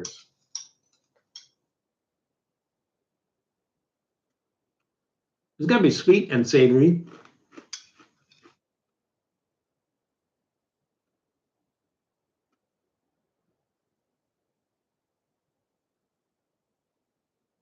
Salt.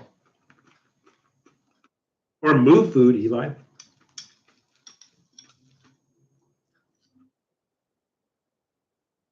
We should do a collaboration with Cult Move.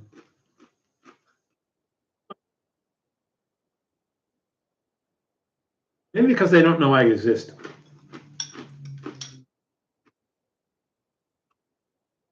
Good. It's a nice snack mix. Nothing weird in here.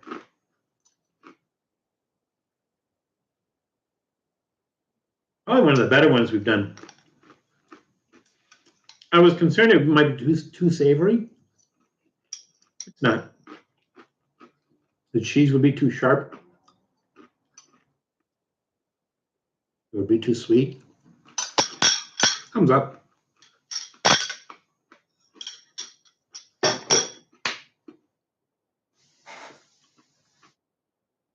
All right. Well, I appreciate the fact that you guys hung on and you guys stayed with me, especially on Super Bowl Sunday, when a lot of you are going to be rushing around there to get your snacks ready and watch the Super Bowl. Can we see the Bengals poster? Dave Drew, did you just sneak in the room or have you just been lurking the whole time? If you want, maybe not now, because we're sort of out of time, but next time I will tell you the sad story behind that Bengals poster that is autographed by the Bengals. There's a sad story behind that. I don't know if I told you that or not, the story. Dave, have I told you the sad story behind that autographed poster? If you guys have time, you guys want to hang out for another couple of minutes, I'll tell the story. Leave it up to you guys. What do you say, Dave? Eli? 999 Squad, Adam, Ice Hand, Miguel? What do you think? Hang out another 5 minutes and tell the story? All right. People want to hear it. All right, here we go. So, the Bangles had just come out with a new album, Doll Revolution, and they were doing a live performance at Tower Records in Hollywood. So I went to the live performance. Now, if you had merchandise, they would sign it for you. So they had these posters. I don't remember if they were selling these posters or just giving them out. But either way, they would sign merchandise for you. Now, I don't know if you're familiar with the song Manic Monday by the Bangles, but the very first line of the song, as sung by Susanna Hoffs, that one right there, as sung by Susanna Hoffs, who I always thought was quite hot back when the video came out, back in the early days of MTV. The very first line of Manic Monday is, I was kissing Valentino by a crystal blue Italian stream. You know, Valentino being my name. So I stood in line to get my poster signed. And I walked up to Susanna Hoffs and I said, hey, would you sign this to my name? And she says, what's your name? And I said, Valentino. And she said, you spell that.